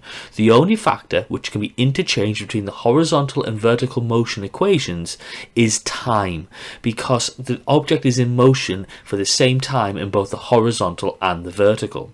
So this is important to consider when we look at the motion of projectiles. So if we consider the vertical motion of a projectile, it can be calculated by using the suvat or the equations of motion. This is because in the vertical there is only one force, weight. So this means that A in the suvat equations is acceleration due to gravity minus 9.81 meters per second squared. Now if we consider the horizontal motion of the projectile, this can be calculated using the equation that velocity is equal to displacement over time, because in the horizontal there are no forces, so therefore there's no acceleration going on, because there is no horizontal component of weight in that horizontal. So therefore the acceleration is zero, so we can use our equation velocity is equal to displacement over time. Now as mentioned previously, the only value which can be interchanged between the equations for the vertical and the horizontal is the time taken, because the time taken for the motion is constant for both. So we can use this to come up with some rules for projectiles. The first rule being that horizontal and vertical motion is separate, so consider them as such. The second rule is that the only value you can swap between the horizontal and vertical motions is the time. The third rule is that going up is a positive value and going down is a negative value. Rule 4 is that there's no forces act on the horizontal motion, therefore there is no acceleration due to Newton's first law, so therefore we can use our speed equation as mentioned previously. Whilst in rule 5, the only force acting on a vertical motion is acceleration due to gravity, so we use this in the suvat equations. So typically to answer a projectile question you follow the format. Firstly, work out the time for the vertical motion using suvat. Remember that A is equal to minus 9.81 meters per second squared. Secondly, interchange the time taken calculated in step 1 into the horizontal motion. And then finally, use the equation that speed or velocity is equal to displacement over time to work out a value needed. Now remember, the assumptions made in these calculations are that air resistance is not present and the object is a particle, which is a sophisticated way of saying that the only force present is the weight. Now, air resistance causes a drag force that acts in the opposite direction to the motion of the projectile. So air resistance will cause the horizontal speed and the horizontal range of a projectile to be reduced. So it will also cause the vertical component of the velocity to reduce as well. This can reduce the maximum height the projectile will reach and steepens the angle of descent. Now remember, in any projectile equation, you must resolve the velocity into its horizontal and vertical components. The vertical component can be used to work out how long it's in the air for or how high it goes, and the horizontal component can be used to work out how far it goes in the horizontal direction while it's in the air. Now remember, the vertical velocity changes due to the acceleration of free fall, so the vertical displacement and the time of flight can be calculated with the equations of motion, and the horizontal velocity has to remain constant. So let's have a look at an example of how to answer a projectile's question. So an object is released 50 meters above the ground from a hot air balloon which is moving horizontally at a speed of 4 meters per second. Calculate the velocity of the object as it hits the ground, the duration of the descent of the object, and the distance the ball moves horizontally before it hits the ground. So to firstly answer it, you've got to remember that with the vertical air velocity for the first question, that suvat can be used. So you can say v squared equals u squared plus 2as. So therefore v squared equals 4 squared plus 2 times by minus 9.81, because the acceleration is acting downwards, times by minus 50, because again we're moving downwards by 50. So therefore v works out to be 31.6 meters per second squared. Now the next question, once again, you can still use suvat because we're concerned of the vertical velocity. So we can say a equals v minus u over t. We can then substitute in all the values and work out t. Remember to continue to have your minuses present. We work out t to be equal to 2.8 seconds. Now in the last part, 1.3, as this concerns horizontal motion, the speed equation can be used, so we can substitute our value for time from the vertical equations into the horizontal. So we can therefore say speed equals distance over time, so distance equals speed times by time, so 4 times by 2.8, the time is equal to 11.2 meters. So in this lesson we should be able to understand the independent effect of motion in horizontal and vertical directions of a uniform gravitational field and problems that are solvable using the equations of uniform acceleration. So if we've been successful and we've learnt in today's lesson, we should be able to understand the definitions and assumptions for projectile motion, understand the independence of horizontal and vertical motion, and finally calculate values for the vertical motion using suvat and calculate values for horizontal motion. So Hello and welcome to this lesson on Newton's laws of motion, which is part of the mechanics topic in AQA A-level physics. So in today's lesson we're going to be looking at Newton's laws of motion, so we should be able to understand and derive Newton's laws of motion. So if we've been successful and learnt in today's lesson, we should be able to define Newton's laws of motion, use F equals ma to calculate values where the mass is constant, and finally draw a free body diagram. So we're going to be looking at the following parts of the AQA A-level physics specification, 3.4.1.5 Newton's laws of motion. So Isaac Newton looked at how we can explain how an object moves in terms of the forces which change its motion, which is known quite commonly as dynamics. So this resulted in Newton's laws of motion, which describe the relationship between the forces acting on an object and its motion. Now the importance of Newton's laws of motion lies in their ability to explain a wide range of phenomena, from the motion of planets to the behaviour of subatomic particles. So by understanding these laws we can predict and explain the behaviour of objects in motion, so it allows us to design and engineer systems that work effectively and safely. Now together Newton's laws of motion provide a framework for the understanding of the fundamental principles of motion and force which underlie many areas of science and engineering. They also form the basis for classical mechanics, the study of motion of objects under the influence of forces, and they are a cornerstone of the modern physics which we build our understanding on. Now their significance can be seen in many everyday applications, from the design of bridges and buildings to the development of space exploration technologies. So in the 17th century, astronomers began to use telescopes to observe the night sky, and they saw objects such as the planets which could move freely through space. They simply kept on moving without anything providing a force to push them. So with this, Galileo came to the conclusion that this was the natural motion of objects. So it was said that an object at rest will stay at rest unless a force causes it to start moving, and a moving object will continue to move at a steady speed in a straight line unless a force acts on it. So it was said that objects move with a constant velocity unless a resultant force acts on them. So being stationary is simply a particular case of this, where our constant velocity is zero. Now the tendency of a moving object to carry on moving is known as inertia. So an object with a large mass is difficult to stop moving. Think about catching a cricket ball compared to a tennis ball. And similarly, a stationary object with a large mass is difficult to start moving, so think about pushing a car to get it started. And it is difficult to make a massive object change direction, so think about the way a fully laden supermarket trolley tries to keep moving in a straight line. Now all of these examples suggest another way to think of an object's mass. It's a measure of its inertia, inertia how difficult it is to change the object's motion. So we can say that uniform motion is the natural state of motion of an object. Now here in this concept we mean that uniform motion means moving with a constant velocity or moving at a steady speed in a straight line. Now this idea of inertia is an everyday experience that we encounter in our lives. So a passenger in a car feels like they're being pushed backwards when a car accelerates forward because the passenger's body has inertia and resists the change in the motion of the car. When you try to push a heavy box, it can be difficult to get it moving because it has a larger amount of inertia. When a football is kicked, it moves forward in a straight line until it's acted upon by an external force such as friction from the ground. When a roller coaster goes over a hill, the riders tend to lift out of their seats because their bodies want to keep moving in a straight line due to inertia whilst the roller coaster changes direction. And when you turn a corner in a car, you may feel like you're being pushed to the side. That's because your body wants to keep moving in a straight line as it has inertia whilst the car changes direction. So this leads to Newton's first law of motion. An object will remain at rest or in a state of uniform motion unless it's acted upon by a resultant force. So this means that a body will stand still or move in a straight line at a constant speed unless there's a resultant force acting on it.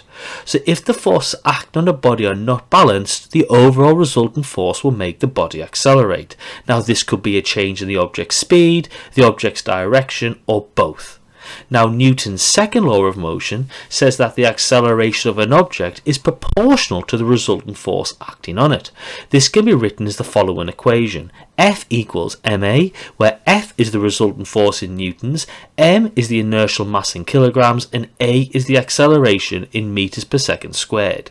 So this indicates that the greater the resultant force acting on a certain mass, the more acceleration you will get. This indicates that for a given resultant force, the more inertial mass you have, the less acceleration you get. Now this indicates that the mass is an inertial mass as it provides the tendency for inertia. So the mass of an object is a measure of its inertia or its ability to resist any change to its motion. So the greater the mass, the smaller the acceleration which results. So if you push your hardest against a small car which has a small mass, you'll have a greater effect than if you push against a more massive car. Now just to clarify, the resultant force acting on the object is the vector sum of all the forces acting on the object.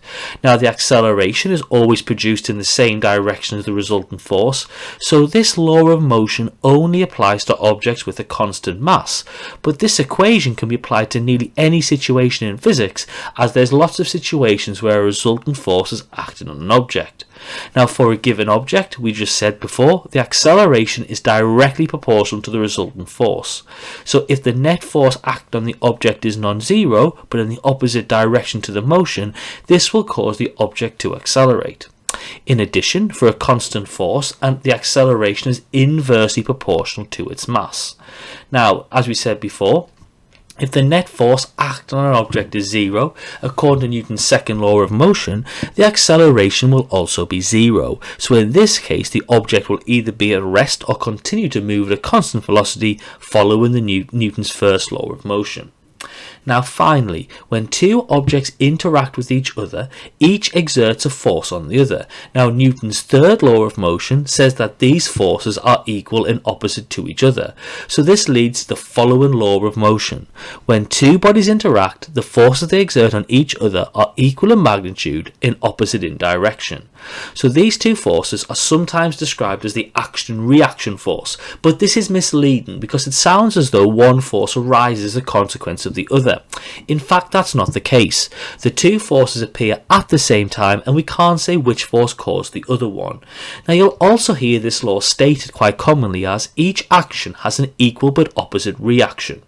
Now this actually implies that the forces are both applied to the same object. Now this is not the case, because if it was the case, then you would get a resultant force of zero and inertia would occur for all objects. Now the two forces that make up a Newton's third law pair have the following characteristic. They act on two different objects.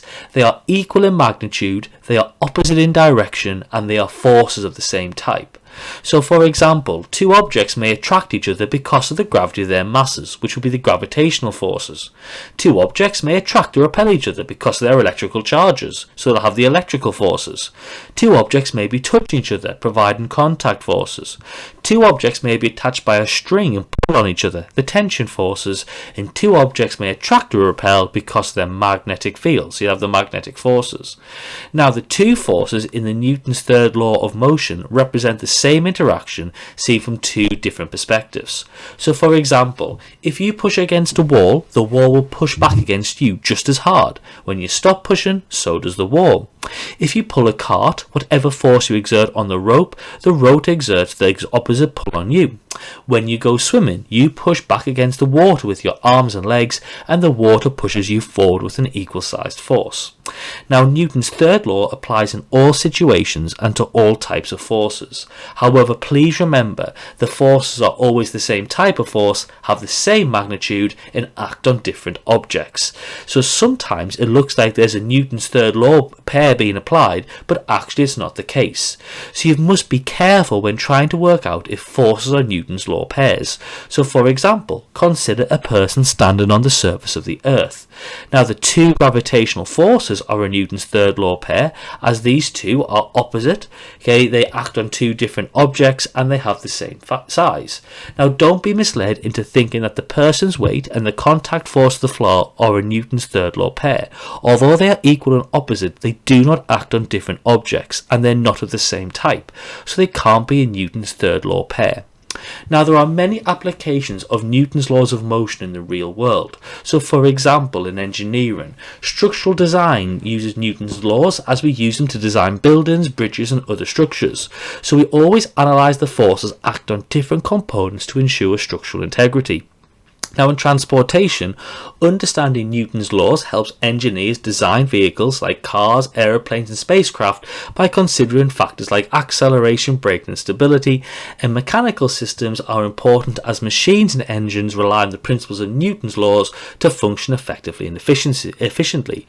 Now in physics, astronomy uses Newton's laws to explain the motion of celestial bodies including planets, moons and comets, and they form the basis of gravitational theory and help us understand and predict astronomical phenomena, whilst in particle physics, Newton's laws are fundamental in understanding the behaviour of subatomic particles in particle accelerators, allowing scientists to study the fundamental forces and the particles of nature. Whilst in space exploration, we use Newton's third law in rocket propulsion because the ejection of high-speed gases generates a reactive force that propels the rocket forward. Whilst in orbital mechanics, Newton's laws play a crucial role in calculating trajectories, orbital manoeuvres, and planning missions in space exploration. Now, Newton's laws of motion can be summarised as the following. Newton's first law: the velocity of an object is unchanged unless a resultant force acts on it.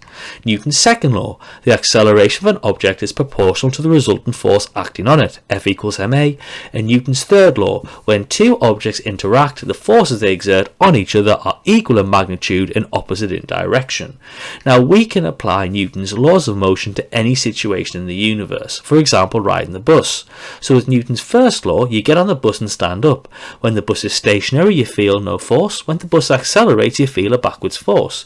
Now you want to stay where you are, but the bus forces you to move. So when the bus is at a constant speed, you feel no forward or backwards forces. The bus slows down, you feel a forward force. You want to keep on moving at the same speed, but the bus is slowing you down, so you fall forwards. If the bus turns to the left, you want to keep moving in a straight line, so you're forced to the right in comparison to the bus. And if the bus turns to the right, you want to keep moving in a straight line, so are forced to the left. Now with the second law, as more people get on the bus, its mass increases. So if the driving force of the bus's engine is constant, we see it takes longer for the bus to gain speed. And finally, Newton's third law: as you stand on the bus, you're pushing down on the floor with the force that is equal to your weight. If this was the only force acting on you, you begin to move through the floor, but there's an equal but opposite force from the earth on you, so as a result, you will not fall through the floor, and you've got a force acting on the bus and a force acting on you. Now, we can also apply Newton's law of motion to examples such as a lift. So with the first law, when you get into the lift and it moves at a constant speed, you feel no force up or down. But when it sets sets off going up, you feel like you're pushed down because you want to stay where you are. When it sets off going down, you feel you are lighter, you feel pulled up. Now with Newton's second law, as more people get in the lift, its mass increases. If the lifting force is constant, we can see that it takes longer for the lift to get moving. Or we can see that the more people, the greater the lifting force must be. And finally, with Newton's third law, as you stand in the lift, there's a weight downwards to the earth, but an equal but opposite force from you to the earth. In addition, there's a normal force upwards from the floor to your feet, and there's a normal force downwards from the feet to the floor. So let's now have a look at a few examples of Newton's laws. So a car and caravan are accelerating at 0.5 meters per second squared.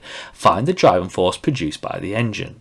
So in this example, the engine must accelerate both the car and the caravan. So F equals ma, so m is 3,000 kilograms plus 5,000 kilograms times by 0.5 meters per second squared equals 4,000 newtons. Now again, with the same car and caravan, find the tension in the tow bar. Now if you look at the example here, the tow bar is only going to be accelerating the caravan. So therefore F equals ma, so it's the mass of the caravan, 5,000, times by the acceleration it experiences, 0.5, to equal 2,500 newtons. So as a result, find the resultant force on the car. Well, you know the overall resultant force, you know the force or the tension force provided on the caravan, so therefore you can find the driving force on the car. So resultant force is driving force minus tension, so it's 4,000 minus 2,500 equals 1,500. Alternatively, you could do F equals ma and say the mass of the car is 3,000 times by a 0.5, which once again is 1,500 newtons.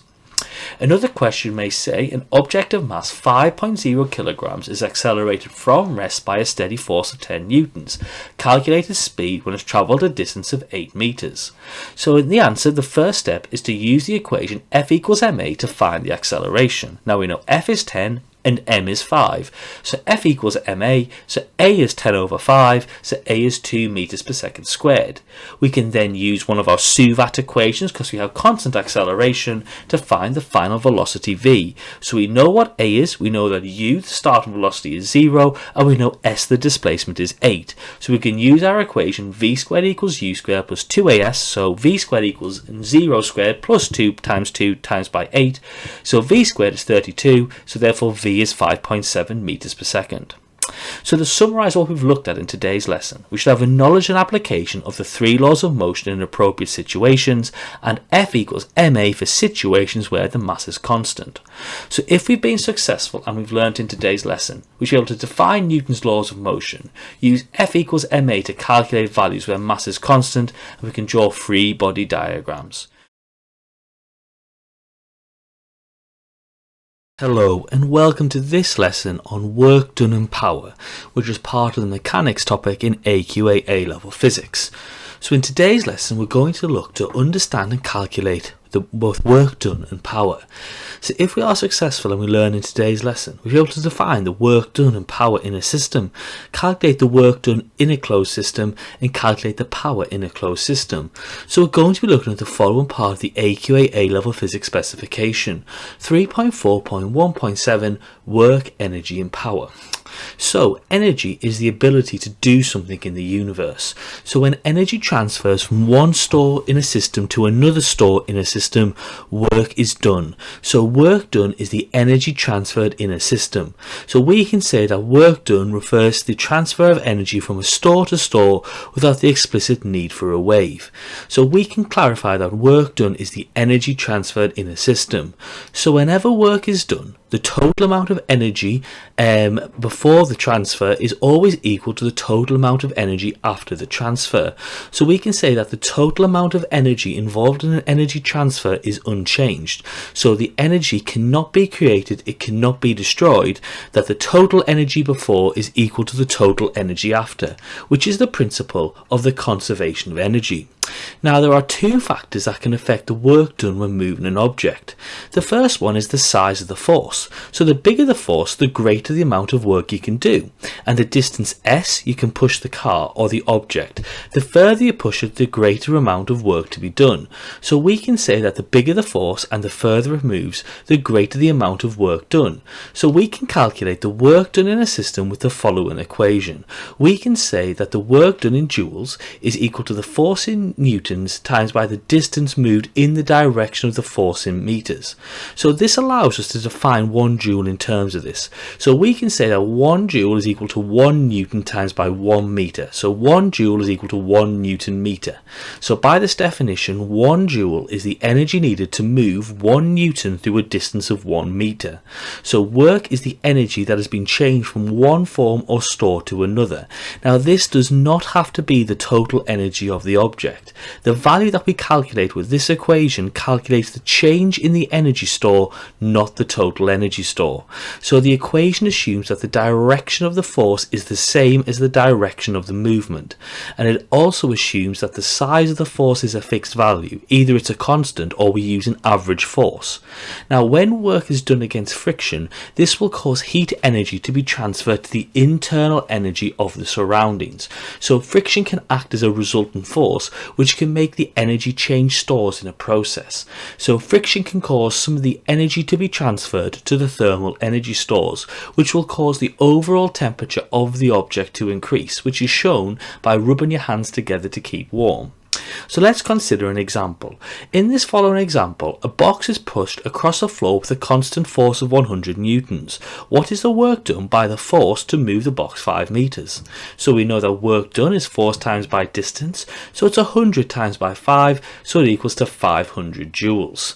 Now if the box is now dragged by a rope, which is raised at an angle of theta to the horizontal, this time the box is moving in a different direction to the direction of the applied force. So this means you've got to find the component of the force that acts in the direction of the movement. So you've got to resolve the force into the direction of motion. So when calculating the work done by a force acting at an angle, it's useful to break down the force into the components. So for example, the tension in the rope can be broken down into the horizontal and vertical components. Now the vertical component does no work in this situation because the box does not move in the vertical. Work is only done in the direction it moves in, the horizontal. So to calculate the work done by a force at an angle, its work done is equal to the force in the direction of movement times by the distance moved. So when we look at that, it's in the horizontal, so work done is force times by the distance times by the cosine of the angle, Fs cos theta. Now at A level, no work is ever considered in the vertical component, only the horizontal component is considered. Now remember, no work is done when F and S are at right angles to each other. This is because if theta is equal to 90 degrees, which would happen if the force and the displacement were 90 degrees to each other, this value equals 0, so therefore the work done would be equal to 0. So let's have a look at the following question. A toy car is pulled along by a piece of string which is at 30 degrees to the horizontal. Calculate the work done in pulling the toy if the tension in the string is 10 newtons and is pulled along at 5 meters. So we use our equation, work done is equal to force times by distance times by cos theta, so it's 10 times by 5 times by cos 30, it's 43 joules. So let's have a look at a few examples. So you can drop a stone weighing 5 newtons from the top of a 50-meter high cliff. What's the work done by the force of gravity? So we can say that the force of the stone F is equal to the pull of gravity, which is equal to the weight of the stone, which is 5 newtons downwards. The distance moved by the stone is 50 meters vertically downwards. Now because the force and the displacement are in the same direction, there's no problem here. So work done is equal to force times by the displacement. So it's 5 times by 50, it's 250 joules. Now we look at another example. A stone weighing 5 newtons rolls down a 50-meter slope. What's the work done by the force of gravity, where the force on the stone F is equal to the pull of gravity, which is equal to the weight of the stone, which is 5 newtons vertically downwards. Now the distance moved by the stone down the slope is 50 meters, but the distance moved in the direction of the force, the vertical, is 30 meters. So we've got to use 30. So the work done by the force of gravity is work done is equal to 5 times by 30, which is 150 joules. Now, in the next situation, a satellite orbits the Earth at a constant height and at a constant speed. The weight of the satellite at this height is 500 newtons. What is the work done by the force of gravity? So the force on the satellite is equal to the pull of gravity, which is the weight of the satellite, which is 500 newtons towards the center of the Earth. But the distance moved by the satellite towards the center of the Earth, the direction of the force, is 0. So the satellite is remaining at a constant distance from the Earth. It doesn't move in the direction of the resultant force. So the work done by the Earth's pull on the satellite is 0, because whilst the force is 500 newtons, the displacement s is 0. So the work done is 500 times by 0. It is equal to 0 joules. Now, in any energy transfer process, the more energy transferred, the greater the power of the transfer process. The energy transferred, or the work done per second, is known as the power, and the power is the rate of transfer of energy, or the rate of work done. So the power in watts is equal to the work done in joules divided by the time taken in seconds, but it's also equal to the force exerted in newtons times by the velocity of the object in meters per second. So when a powered object moves at a constant velocity at a constant height, the resistive forces are equal and opposite to the motive forces, and therefore the work done by the engine is transferred into the internal energy of the surroundings. So we can also say from our equations that the work done per second is equal to the force times by the distance moved per second, which is therefore power is equal to force times by velocity. Now we can pop in our previous equation and say that whilst it's at an angle, power is equal to F cos theta times by velocity v. It also allows us to define what a watt is. So a watt is defined as the rate of energy transfer of 1 joule per second. And the equation of power is equal to force times by velocity can be used to determine the resistive forces needed for an object to achieve terminal velocity. Now, as we know that a watt is defined as the rate of energy transfer of 1 joule per second, we can say 1 watt is equal to 1 joule per second, which is equal to 1 newton times by 1 meter per second. Now let's have a look at an example here. Consider the following where we are using a crane, and the crane lifts a load of 1,500 kilograms at a height of 2 meters at a steady rate in a time of 2 minutes.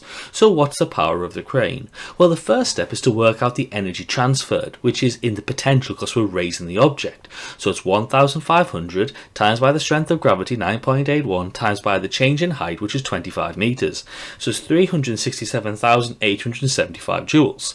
We can then say power is work done over time, so at that point it's 367,875 divided by 120, which is 3,066 watts. Another example would be that what's the resistive force on a cyclist who has a leg muscles of power 200 watts each and who reaches a top speed of 10 meters per second on a level road while cycling? So you would use the equation power is force times by velocity, and therefore force is power divided by velocity. The power of the cyclist is 400 watts because each leg is providing a power of 200 watts. We divide that then by the velocity of 10, and we can work out that the resistive force that's acting on the cyclist is 40 newtons. So to summarise what we've learned in today's lesson, we understand that energy transferred is equal to work done, which is the force times by the displacement times by the cosine of the angle. The rate of work done is equal to the rate of energy transfer, which is equal to power, which is the work done divided by time, or force times by velocity. And we can use quantitative questions which are set on variable forces. So if we've been successful and we've learned in today's lesson, we should be able to define the work done and power in a system, calculate the work done in a closed system, and calculate the power in a closed system. Hello and welcome to this lesson on energy systems, which is part of the mechanics topic in AQA A-level physics. So in today's lesson we're going to look at how you can understand and calculate the energy in different stores found in the universe. So if we have been successful and we've learned in today's lesson, we should be able to describe what happens when work is done on an object, describe the energy changes in a closed system, and calculate the work done or values associated with it in a system, which links into the following part of the AQA A-level physics specification 3.4.1.8 Conservation of Energy. Now, energy is the ability for an object to do work, and the principle of the conservation of energy states that energy cannot be created or destroyed, it can only be transferred from one form to another. So what this means is that the total amount of energy in a closed system remains constant, although how much of each form there is may change. So we can, as we said before, energy cannot be created or destroyed, only transformed from one store to another store, or transferred from one form to another form. So if this is caused by a resultant force acting on the object, we call this work done, as shown in the example before. So if a force causes a gravitational potential energy store to turn into a kinetic energy store, we say that work has been done. Now, in an isolated or closed system, this means an energy transformation has occurred when none of this energy is lost to the surroundings. However, if there's an open system, you will have some energy go to the internal energy of the surroundings, because all transformations and transfers are not isolated, they exist in open systems. So as such, all of them will transfer energy to the internal energy of the surroundings due to resistive forces. So we can use the transfer between energy forms to calculate values of an object, and this can be done by considering the properties of the energy type in each form. Now, there are two types of energy forms: energy stores, where energy is stored in an object, and energy transfers, when energy is moved or causes movement. So when we consider energy stores, we can think of the elastic potential energy, the energy of a stretched elastic object; the gravitational potential energy, the energy of a massive object inside a gravitational field; the chemical energy, which is the energy contained in the chemical bonds of a substance; nuclear energy, the energy contained in the nucleus of an atom; and internal energy, the energy contained in the particles of a substance. While when we consider energy transfers, we have kinetic energy, the energy of movement. We also have sound, light, and electrical energy, which are ways in which energy can be transferred within a system. Now, you can calculate how well energy is transferred in terms of efficiency. So efficiency is a measure of how much useful output there is in a system compared for the total input in the system. So we can calculate the following equations. Efficiency is equal to the useful energy output divided by the total energy input, or efficiency is the useful power output divided by the total power input. Now, efficiency does not have any units, it's a numerical value or a percentage. So efficiency needs to be a value between 0 and 1, or 0% and 100%. This follows the conservation of energy, that energy cannot be created nor destroyed. Now, gravitational potential energy is due to the position of an object in a gravitational field. So if an object of mass m is lifted at a constant speed by a height of h, we can say that the acceleration is 0. Now, since F equals ma, we can therefore say the overall force is 0, which means the lift and force on the object is equal to the weight of the object. So if we know that the resultant force is equal to the weight, which is equal to mg, and we know that work done is force times by the displacement, we can then substitute that in to say that the work done is m times by g times by s, which is m times by g times by the height. So therefore our gravitational potential energy store is equal to mass times by the gravitational field strength times by the change in height. So remember that delta h is the change in height of an object in a gravitational field. Now, this equation is only true when the change in height is much lower than the radius of the Earth.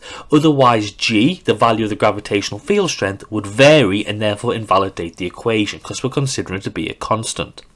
Now, GPE is gained when an object moves higher and is lost when an object moves lower. Now, to clarify in terms of potential energy is the energy an object has because of its position or shape. So potential energy is often hidden or stored in an object. So for example, an object's gravitational potential energy changes when it moves through a gravitational field. Now, we can identify other forms of potential energy. An electrically charged object has electrical potential energy when it's placed in an electrical field. An object may have elastic potential energy when it is stretched, squashed, or twisted, and then if it's released, it goes back to its original shape. Now, another type of energy is kinetic energy. So kinetic energy is the energy a moving object has. The faster an object is moving, the greater its kinetic energy. So let us consider a car, for example, that accelerates from being stationary, where u equals 0, to travelling at a velocity v when a force F is applied. Now, as we know from the equations of motion, we know that v equals u plus at. So therefore, if u equals 0, v equals at. So t is equal to v over a. Now we also know from the equations of motion, s equals a half u plus v times by t. Now again, u equals 0, so s equals a half vt. So we can then substitute in our previous value for t by saying s equals a half v times by v over a. So s equals a half v squared over a. Now the work done is force times by the displacement, so it's F equals ma. So ma times by s, this displacement, and then sub in the value for s we've just worked out, which is a half v squared over a. So therefore it equals a half mv squared, which is our equation for the kinetic energy. Now this equation only works at classical velocities much lower than the speed of light, as when you approach the speed of light, the mass of the object increases, invalidating the equation. Now this equation indicates to us that the kinetic energy of an object is directly proportional to the mass for objects travelling at the same speed. It also implies that the kinetic energy is directly proportional to the square of the velocity of given objects.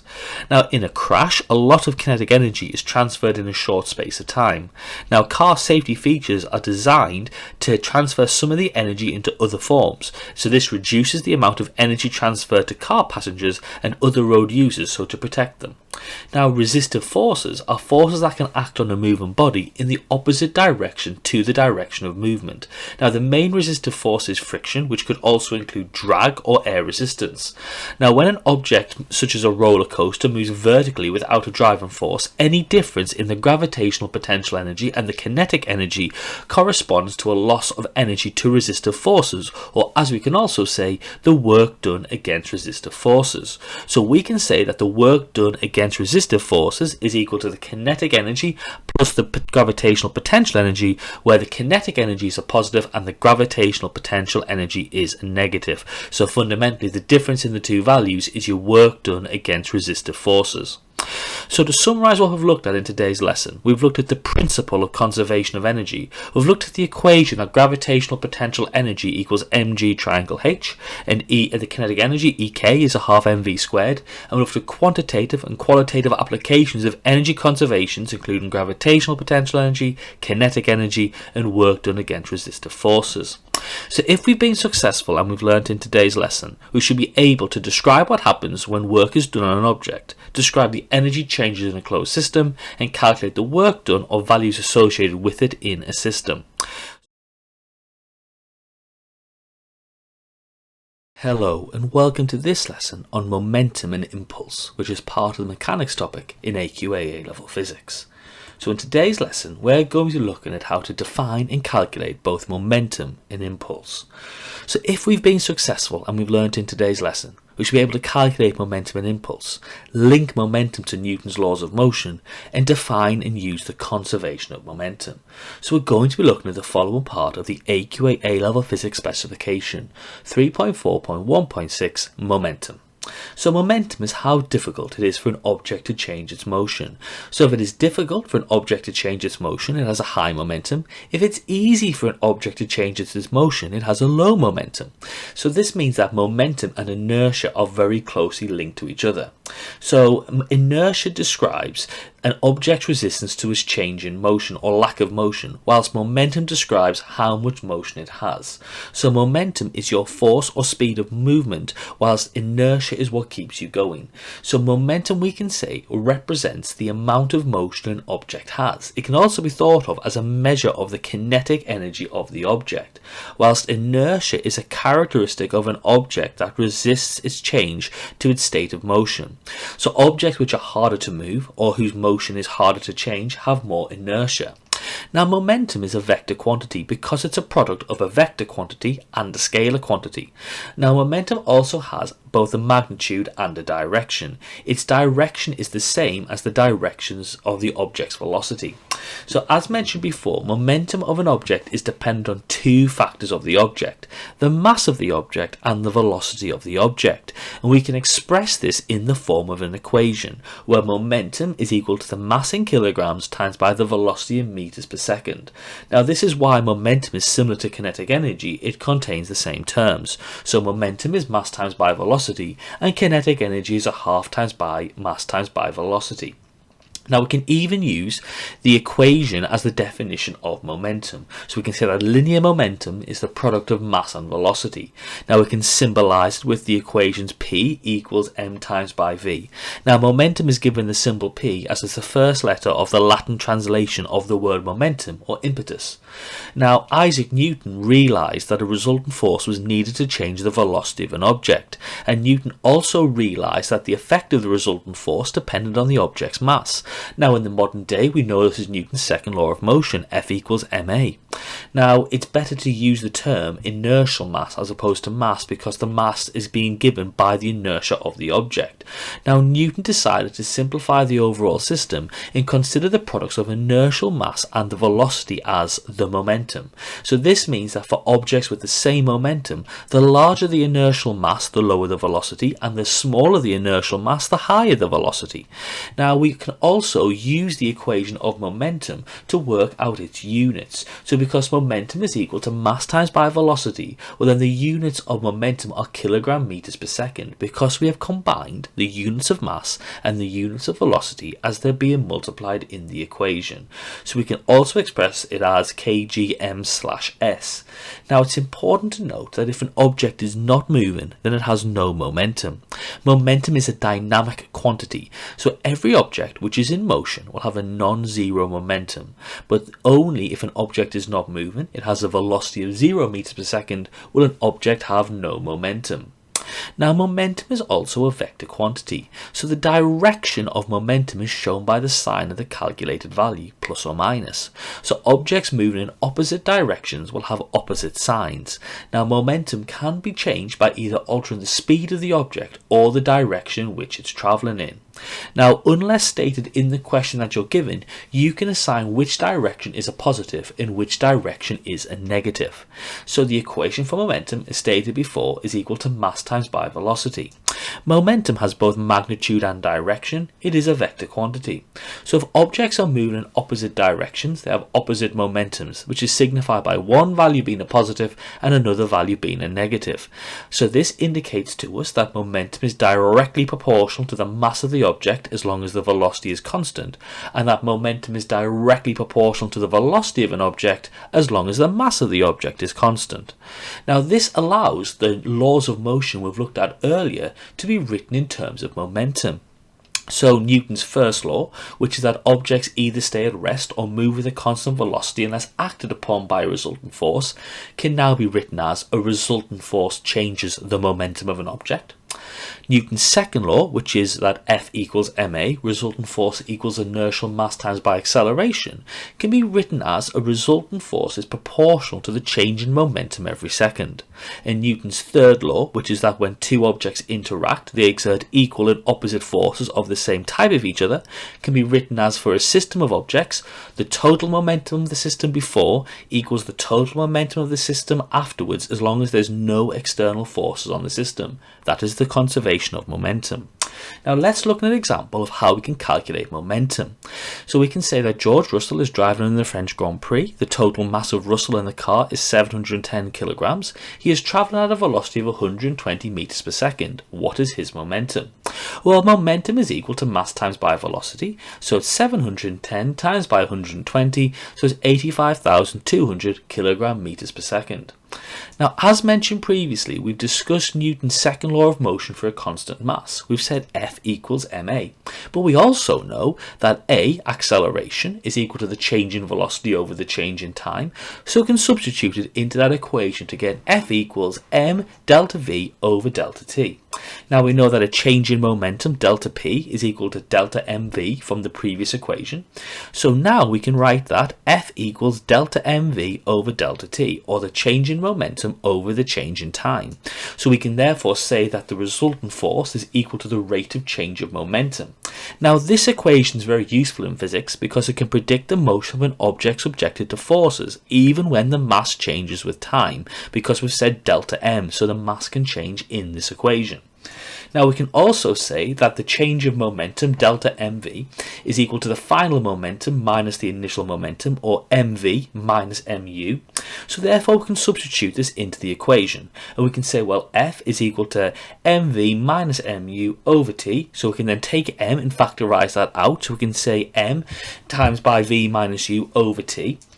Now we know v minus u over t is just acceleration, so therefore F equals ma. So this shows us that the equation F equals ma is a special case of F equals delta mv over delta t, the change in momentum over the change in time, when acceleration is constant. Now we can rearrange this equation to say that F delta t is equal to a delta mv. So now it's important because we can say F delta t in delta mv, the change in momentum, and the force times by the change in time is the impulse.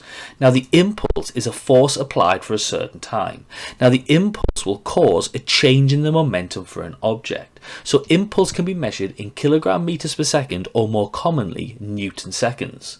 Now the impulse refers to one object in a collision, so an object can undergo an impulse. Now the larger the impulse on an object, the greater its change in momentum. Now the impulse, we can say, is the product of the force and the time for which the force acts on the object.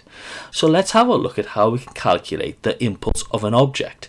So what's the impulse acting on a 900 kilogram car when its velocity changes from 5 meters per second to 30 meters per second? So we know that momentum is equal to mass times by velocity. So you work out your initial momentum by doing 900 times by 5 to get 4,500. You get your final momentum by doing mass times by velocity, or 900 times by 30, which is 27,000 kilogram meters per second. So the impulse is the change in the value here. So therefore what it's going to be is, you can see it's going to be 22,500 kilogram meters per second. Another question says we can use this to calculate the force acting on an object when considering its motion. So a train of mass 7,500 kilograms is moving with a momentum of 150,000 kilogram meters per second. The driver applies the brakes for 15 seconds and the train's momentum decreases to 37,500 kilogram meters per second. Calculate the force applied by the brakes. So we know that the force is equal to the change in momentum over the change in time. So we can work out the change in momentum by doing 37,500 minus 150,000. So, and then we divide that by the time, and therefore we get F equals minus 7,500 newtons. The minus sign indicating to us that the force is acting in the opposite direction to the motion. So to summarise what we've learnt in today's lesson, we've looked at the idea that momentum is equal to mass times by velocity. We've looked at the idea of the conservation of linear momentum and understood that force, it can be linked to the rate of change of momentum, and that the impulse is equal to the change in momentum. So if we've been successful and we've learnt in today's lesson, we should be able to calculate momentum and impulse, link momentum to Newton's laws of motion, and define and use the conservation of momentum. Hello and welcome to this lesson on the conservation of momentum, which is part of the mechanics topic in AQA A-level physics. So in today's lesson we're going to look at understanding how momentum can be conserved in different situations. So if we've been successful and we've learned in today's lesson, we can calculate momentum and impulse, link momentum to Newton's laws of motion, and then define and use the conservation of momentum. So if we're being successful and we've learned in today's lesson, we should be able to look at this part of the AQA A-level physics specification, 3.4.1.6, momentum. So as mentioned before, momentum of an object is dependent on two factors, the mass of the object and the velocity of the object. So momentum is equal to mass times by velocity, and momentum is similar to kinetic energy as it contains the same terms, because momentum is mass times by velocity, whilst kinetic energy is a half times by mass times by velocity squared. Now we can even use the equation of momentum to define momentum, and it's the product of the mass of the object and its velocity, and we can write the equation in symbol form by saying P equals m times by v, and momentum is given the symbol of P because the first letter of the Latin translation of momentum or impetus begins with the letter P. We also know that momentum is a vector quantity, and the direction of momentum is shown by the sign of the calculated value, either a positive or a negative. So objects moving in opposite directions will have opposite mathematical signs. So this means momentum of objects can be changed by either altering the speed of the object or the direction of the object. So unless it's stated in the question, you can decide which direction you want to assign the positive values to and which direction you want to assign the negative values to. Now, it's important to note that in collisions and explosions, the total momentum is conserved if the system is closed. So this means that the total momentum of the system before is equal to the total momentum of the system after. So before the interaction takes place, the total momentum then is equal to the total momentum of the system after the interaction has taken place. Now, this is derived from Newton's laws of motion. So what we can say is the total momentum before of object 1 and 2 must equal the total momentum after of 1 and 2 combined. Now, the individual objects in the system can change their momentum in an event, but the overall momentum of the system must stay constant. So for example, if before the collision object 1 had a momentum of 2 kilogram meters per second and object 2 had a momentum of 0 kilogram meters per second, this gives us a total momentum of 2 kilogram meters per second. So what this tells us is after the collision that the total has to be the same, 2 kilogram meters per second, but now object 1 has 1 kilogram meter per second and object 2 has 1 kilogram meter per second. So whilst the individual objects have changed momentum, the overall total has stayed the same. Now, for an individual object to change momentum to have an impulse, a resultant force must be placed on the object. Now, we can actually split up this idea of total momentum before equals total momentum after to think of it as the product of the mass and the velocity. So we're saying the mass times by velocity before is going to equal the mass times by velocity afterwards. So one of the most fundamental laws of physics is the conservation of momentum, and this is actually based on Newton's third law of motion. So in any collision or explosion, any interaction, if no external force is applied on the system, the total momentum of the entire system is the same before as it is after. Now, that's important because for a system of interacting objects, the total momentum in a specified direction remains constant as long as no external forces act on the system. Now, this principle can be used to predict the motion of interacting objects, which could be atoms bouncing off each other, cars crashing, or even colliding galaxies. So we can say this mathematically by saying total momentum before equals total momentum afterwards, or mass before times by velocity before equals mass after times by velocity afterwards. So we need to consider the total momentum of systems in a collision. So here we can observe a collision when objects hit each other and then move away from each other. So we know that the total momentum before equals the total momentum afterwards. Now we can say that this system, because there's no external forces acting on it, is a closed system. So we can say in this example that the momentum of A plus the momentum of B equals the momentum of AB after the collision. Now we can consider any system which has at least one dynamic object before contact a collision. Now, it's important to note, like we said before, that the momentum of individual objects in the system can change. However, the total momentum of the system must remain constant. Now, as the total momentum remains constant, when the mass of the moving object increases after a collision, its velocity has to decrease, and vice versa. If the mass of the moving object decreases after a collision, well, then the velocity of the object has to increase. Now, as the total momentum remains constant, when the two objects couple together in a collision, the mass would increase, so therefore the velocity would decrease. And if an object split in a collision, the mass decreases, so therefore the velocity increases. So let's have a look at a following example. So here you've got an example of two objects hitting each other and then sticking together after the collision. So what's the velocity of the two balls stuck together after the collision? So the first step is to work out the momentum for the side of the collision you can do, which is the momentum before. So it's 2 times by 5 plus 4 times by 0, so it's 10 plus 0, so the momentum before is 10 kilogram meters per second. We can then say that the total momentum before equals the total momentum afterwards. So therefore the momentum afterwards must also be 10 kilogram meters per second. And then we can use the equation momentum equals mass times by velocity to work out the value that you want. So velocity is momentum over mass, so therefore it's 10 over 6, which is 1.7 meters per second. Now, in an explosion, the total momentum of the system is zero, because in an explosion, it's a motion where objects start at rest and then move away from each other, conserves momentum. So beforehand, the object is not moving, so it must have a total momentum of zero. So for the momentum to be conserved, the total momentum of the system throughout must also be zero. Now, after the explosion, both objects have a non-zero momentum because two objects are produced as a fragment of the original objects. Now, because we know the overall total momentum must be zero, well, they must add together to equal zero to conserve the momentum. Now, this occurs because the individual momentums are opposite signs of each other. This means that one momentum is a positive and the other is a negative. Now, this occurs because our two fragments are moving in opposite directions. As such, we can then give them opposite signs. So then adding them up will equal a value of 0, which will therefore conserve momentum. So for example, plus 20 kilogram meters per second minus 20 kilogram meters per second equals 0 kilogram meters per second. So we can use this idea to say that the total momentum is 0, and that therefore that the momentum afterwards is 0, and therefore 0 equals momentum of A plus momentum of B. So therefore momentum of A equals minus momentum of B. We can then use this to work out the mass and the velocity of the objects. Now, an application of this is considering a gun and a bullet. So the recoil in any explosion can be explained by this conservation of momentum.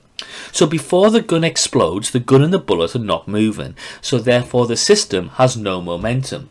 So this therefore means that as a result in this particular interaction that the total momentum before is 0, so therefore because we know that the momentum is conserved, that the total momentum afterwards must be 0.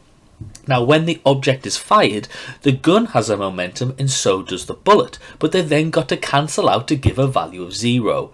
So what we then got to say is that they must therefore be going in opposite directions, because when they add up they must cancel through to give a value of 0. So the gun goes in the opposite direction to the bullet. So we say the gun has a recoil. Now, the gun has a much larger mass than the bullet, and we know that momentum is mass times by velocity, so the gun must have a lower velocity than the bullet to have the same magnitude of momentum because it has a higher mass. So the objects need to have the same momentum to cancel out and give a value of 0. So what we can say is that the momentum of the bullet equals the momentum of the gun, so that the mass of the bullet times by the velocity of the bullet equals the mass of the gun times by the velocity of the gun. But remember, one of the values has to be a negative because it's total and equal to 0. So what we can therefore say is that one is a plus and one is a minus because they're moving in different directions. Now, we observe this effect in all guns and in all explosions. So let's have a look at an example. What is the velocity of the bomb fragment 1 in this particular example? So the first step is to work out the momentum for a fragment of the explosion that you can do. So in this case we can say 7 times by 2 equals 14 kilogram meters per second. Now, because we know it's an explosion and we know that the momentum before is 0, then the momentum afterwards is 0, so therefore we must say that fragment 1 will equal fragment 2, with 1 being a negative. So therefore, if the momentum of fragment 2 is plus 14, the momentum of fragment 1 is minus 14. We can then use the equation momentum is mass times by velocity to work out velocity by saying velocity is equal to momentum over mass. It's minus 14 over 3, it's minus 4.7 meters per second. This negative value indicates it's moving in the opposite direction to the other fragment. Now, when two objects in a system interact or collide, they transfer two quantities, momentum and kinetic energy. Now, momentum is always conserved in all collisions. This is because there's nothing else in which momentum can be converted to. But kinetic energy is usually not conserved in a collision because it can be transformed into other forms of energy. Work can be done into forming objects in collisions or be transferred to the internal energy of the surroundings. Of course, the total amount of energy remains constant as prescribed by the principle of conservation of energy. But this fact leads to two types of collisions: elastic collisions and inelastic collisions. Elastic collisions are when the total momentum and total kinetic energy is conserved in in a collision. Again, elastic collisions are collisions where no energy is lost to the internal energy of the surroundings. It's a closed system. Now, inelastic collisions are when the total momentum is conserved, but the total kinetic energy is not conserved in a collision. So as you can see here, in an elastic collision, the momentum is conserved, the total energy is conserved, and the total kinetic energy is conserved. But in an inelastic collision, the momentum is conserved, the total energy is conserved, but the total kinetic energy is not conserved. Now, in reality, there are no true elastic collisions which occur in the universe. However, the collisions between particles can be considered elastic. In addition, low-speed collisions between objects which cause no damage can be considered elastic. An example of this would be snooker balls hitting against each other or a low-speed car crash. Now let's have a look at an example of how to answer a question on an inelastic collision. So an object of mass 8,000 kilograms moving at 8 meters per second collides with a stationary object of mass 5,000 kilograms. The objects separate after the collision. The 8,000 kilogram object moves at the speed of 1 meter per second. The 5,000 kilogram object also moves. Calculate the loss of kinetic energy in the collision. So the first thing to do is to work out the momentum afterwards and the momentum before to therefore work out our missing velocity. So the momentum before is 8,000 times by 3 and 5,000 times by 0, and the momentum afterwards is 8,000 times by 1 plus 5,000 times by the velocity. So therefore we can say that 24,000 equals 8,000 plus 5,000 v. So therefore 5,000 v equals 16,000. So therefore v is 16,000 over 5,000, which is 3.2 meters per second. At that point, we can work out the kinetic energy before by doing a half mv squared for each moving object, and the kinetic energy afterwards by doing a half mv squared of each moving object. So that gives us a kinetic energy before of 36,000 joules and a kinetic energy afterwards of 29,600 joules. Sorry, 360,000 before.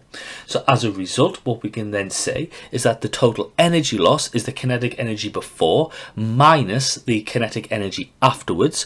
So at that point we do 36,000 over 29,600, so therefore we've lost 6,400 joules in that inelastic collision. That energy has been dissipated to the internal energy of the surroundings, or it's gone into deforming the objects. So what have we learned in today's lesson? That momentum is mass times by velocity, that there's the conservation of linear momentum, and that impulse is the change in momentum. So if we've been successful and learned in today's lesson, we should be able to calculate momentum and impulse, link momentum to Newton's laws of motion, and define and use the conservation of momentum. So thank you very much for watching this lesson on the conservation of momentum, which is part of the mechanics topic in AQA A-level physics. Thank you very much for watching and have a lovely day. Hello and welcome to this lesson on impact forces, which is part of the mechanics topic in AQA A-level physics. So in today's lesson we're going to look at how to analyse and calculate impact forces. So if we've been successful and we've learned in today's lesson, we should be able to calculate the impact force found in a collision, understand the consequences of the impact force on an object, and investigate the impact forces on various objects. So in today's lesson we're going to be looking at the following part of the AQA A-level physics specification 3.4.1.6 momentum. Now, as we looked at previously before, we have said that F times by delta T is equal to delta mv. Now therefore we can define both force times by the change in time and the change in momentum as the impulse. So the impulse is a force applied for a certain time. Now as mentioned before, the impulse causes a change in momentum for an object and is measured in kilogram meters per second or Newton seconds. Now this impulse refers to one object in a collision or an interaction.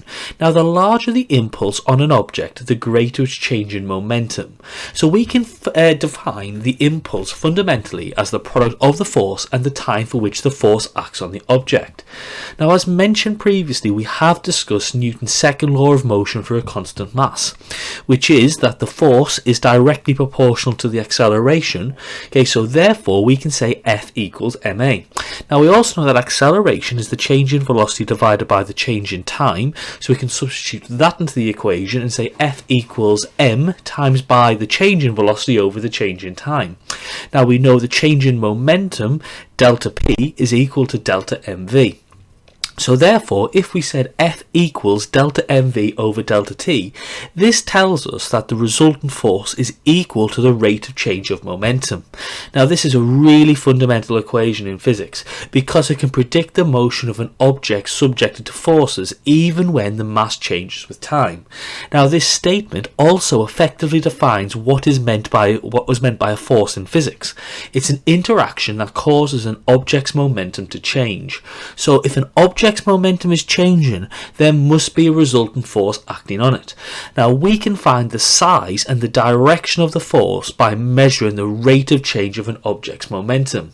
Now this can be used in many different situations. So for example, think about an object rebounding off a wall.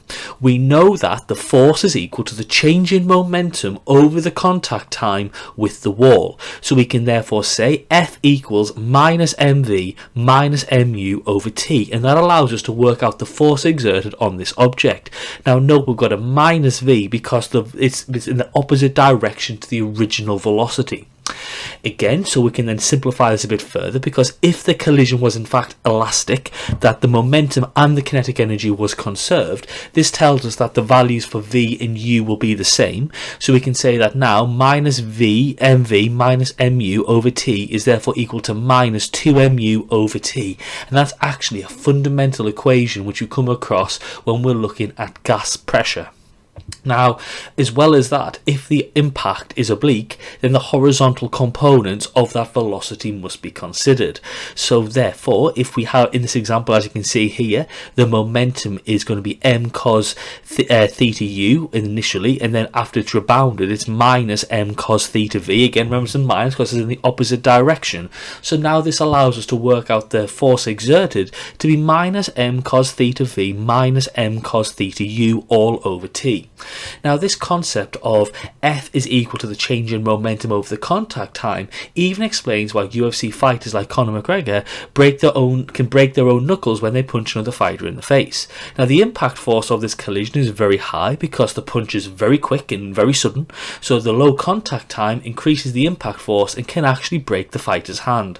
So to increase the contact time on the hand, they will wear gloves, which lowers the impact force. So it's a very fundamental concept in physics that the longer it takes for an object to stop or in a collision and for the momentum to change, the less force that's required to stop it. So when the impact time of a collision or event is large, the resultant force acting on the object is small. So if a speeding car crashes, then the time is very small, so therefore the impact force is huge, which can be very dangerous, because as I've said before, the rate of change of momentum for an object is directly proportional to the impact force exerted on it, which is Newton's second law of motion.